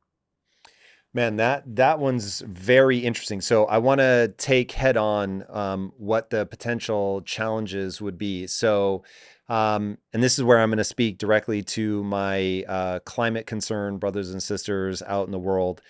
Okay, so I keep drawing this direct parallel. I feel like maybe you don't agree quite as fervently, and you'll let me know here, but that as we lift the poorer half of the world out of poverty, they will, as a matter of course, they will, and the problem is they're going to pass through a period where they're worse for the environment, but they're going to then get to a point where they're better for the environment.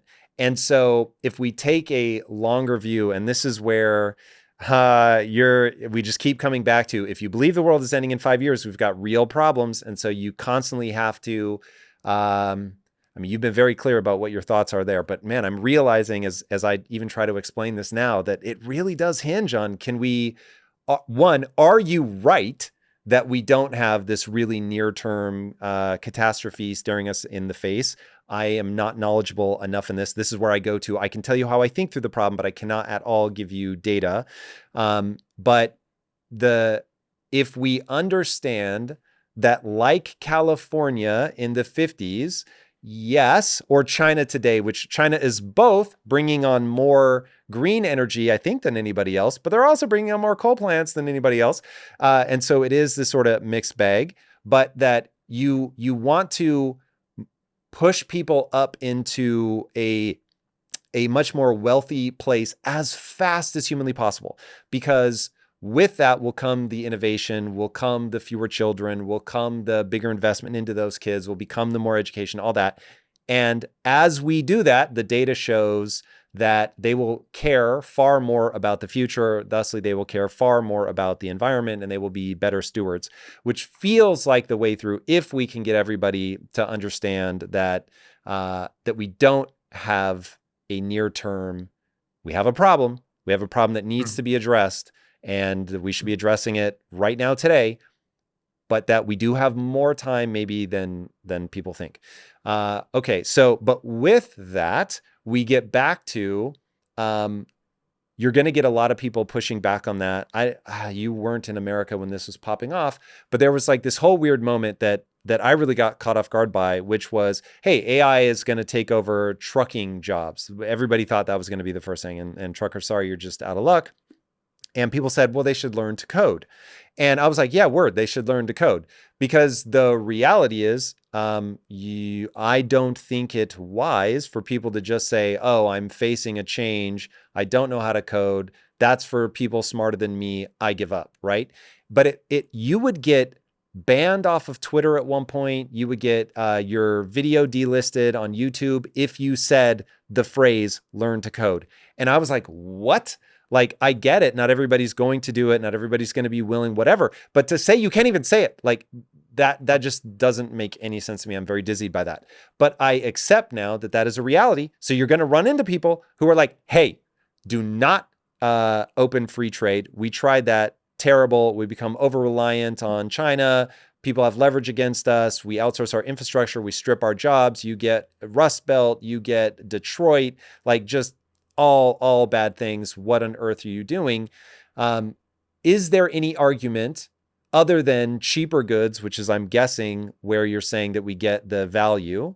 So is there any argument other than cheaper goods and, hey, you're helping the world's poor and that makes them care more about the future and therefore they'll be better for the environment? Are those the only two opportunities we have to convince people, or is there anything else? So I want to get back and answer your question, but I think I actually first want to take this a step back. If you remember, I was saying, I'm simply saying, here's a menu with prices and sizes. These are 12 great things. I'd be very surprised if everyone will take all 12 of them, and that's great. You know, if most people end up taking 6 of them, I'm all happy and excited about this. So Then let me ask you one quick point on that. When you guys came up with the 12, were you like, oh, man, like free trade made the list, damn it. And the environment didn't. Like, were you kind of like, why couldn't the environment be $55 return? So yes, I would have liked. So we actually had another one. I'm very brief story on coral reefs that we estimated delivered $24 back in the dollar. But since then, there's a new study out that showed that one basic problem that was missing was that when you restrict fishing for a while, that makes more fish and that makes more it makes more tourism and it makes more ecological value, which is all great, but it also restricts the local fishermen. And if it has to have a real impact, it actually has to have a real cost, and that cost was not included. And so what we found was, well, this is actually not a terribly great investment. It's probably 2 or 3, but it's not 15 and it's not 24 either.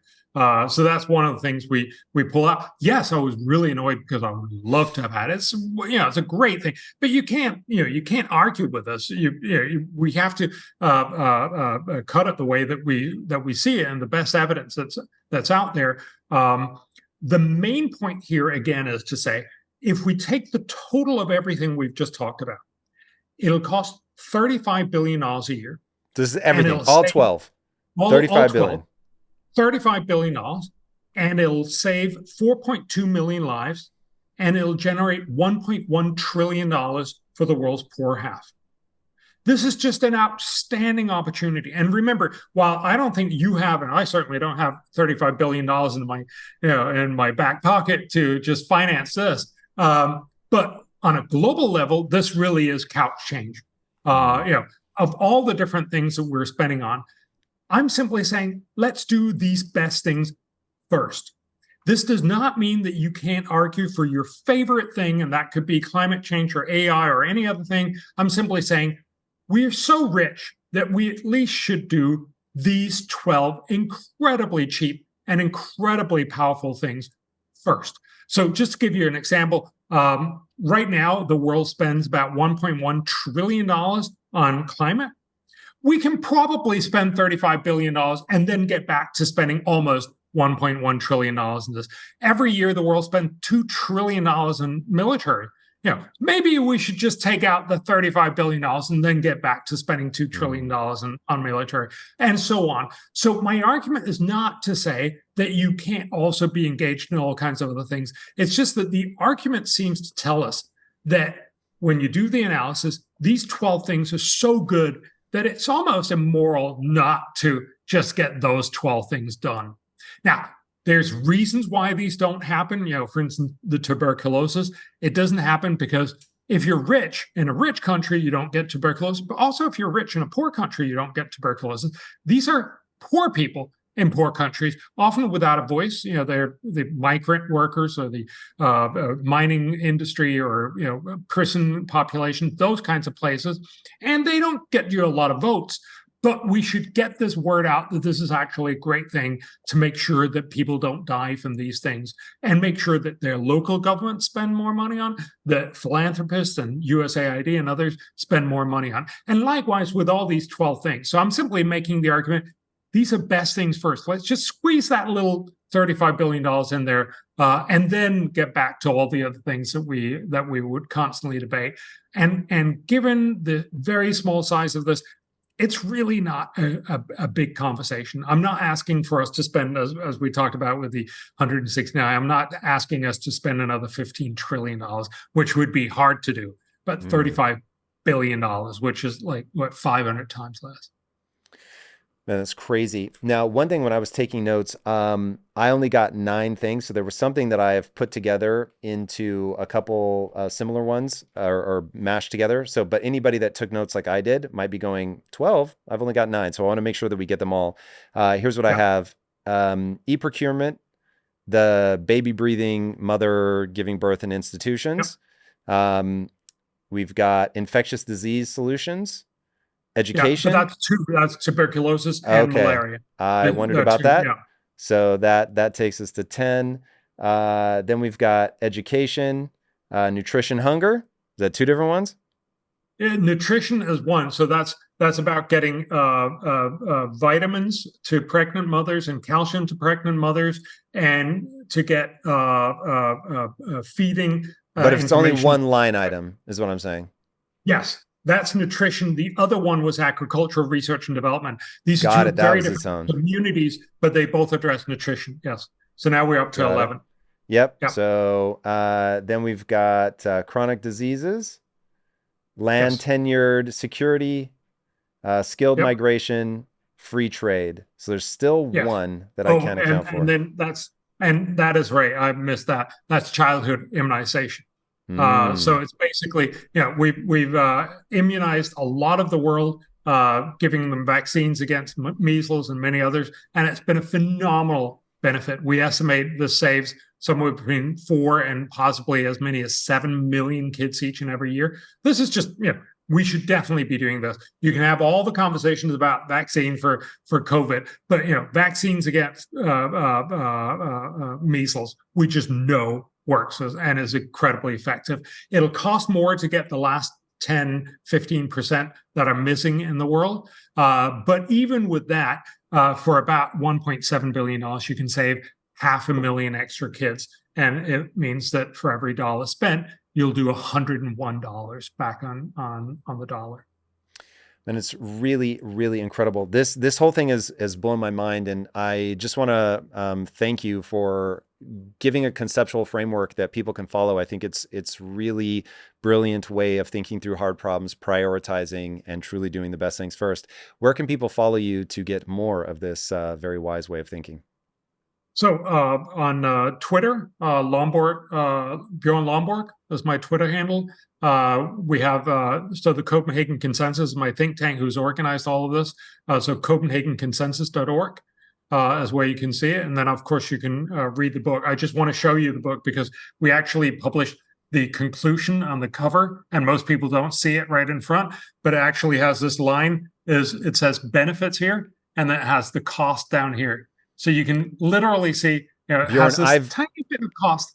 I have that book and didn't even notice that that's what that was. There you go. Hysterical. So the conclusion is in the cover. You just have to watch the cover and then you're done. Amazing, man. Thank you so much for joining me today. Boys and girls, if you haven't already, be sure to subscribe. And until next time, my friends, be legendary. Take care. Peace. If you like this conversation, check out this episode to learn more. Talk to me about the 3 forces that you see that are influencing this moment. We've got banks collapsing, US dollars under attack. What is going on? How do we step back and think about this moment?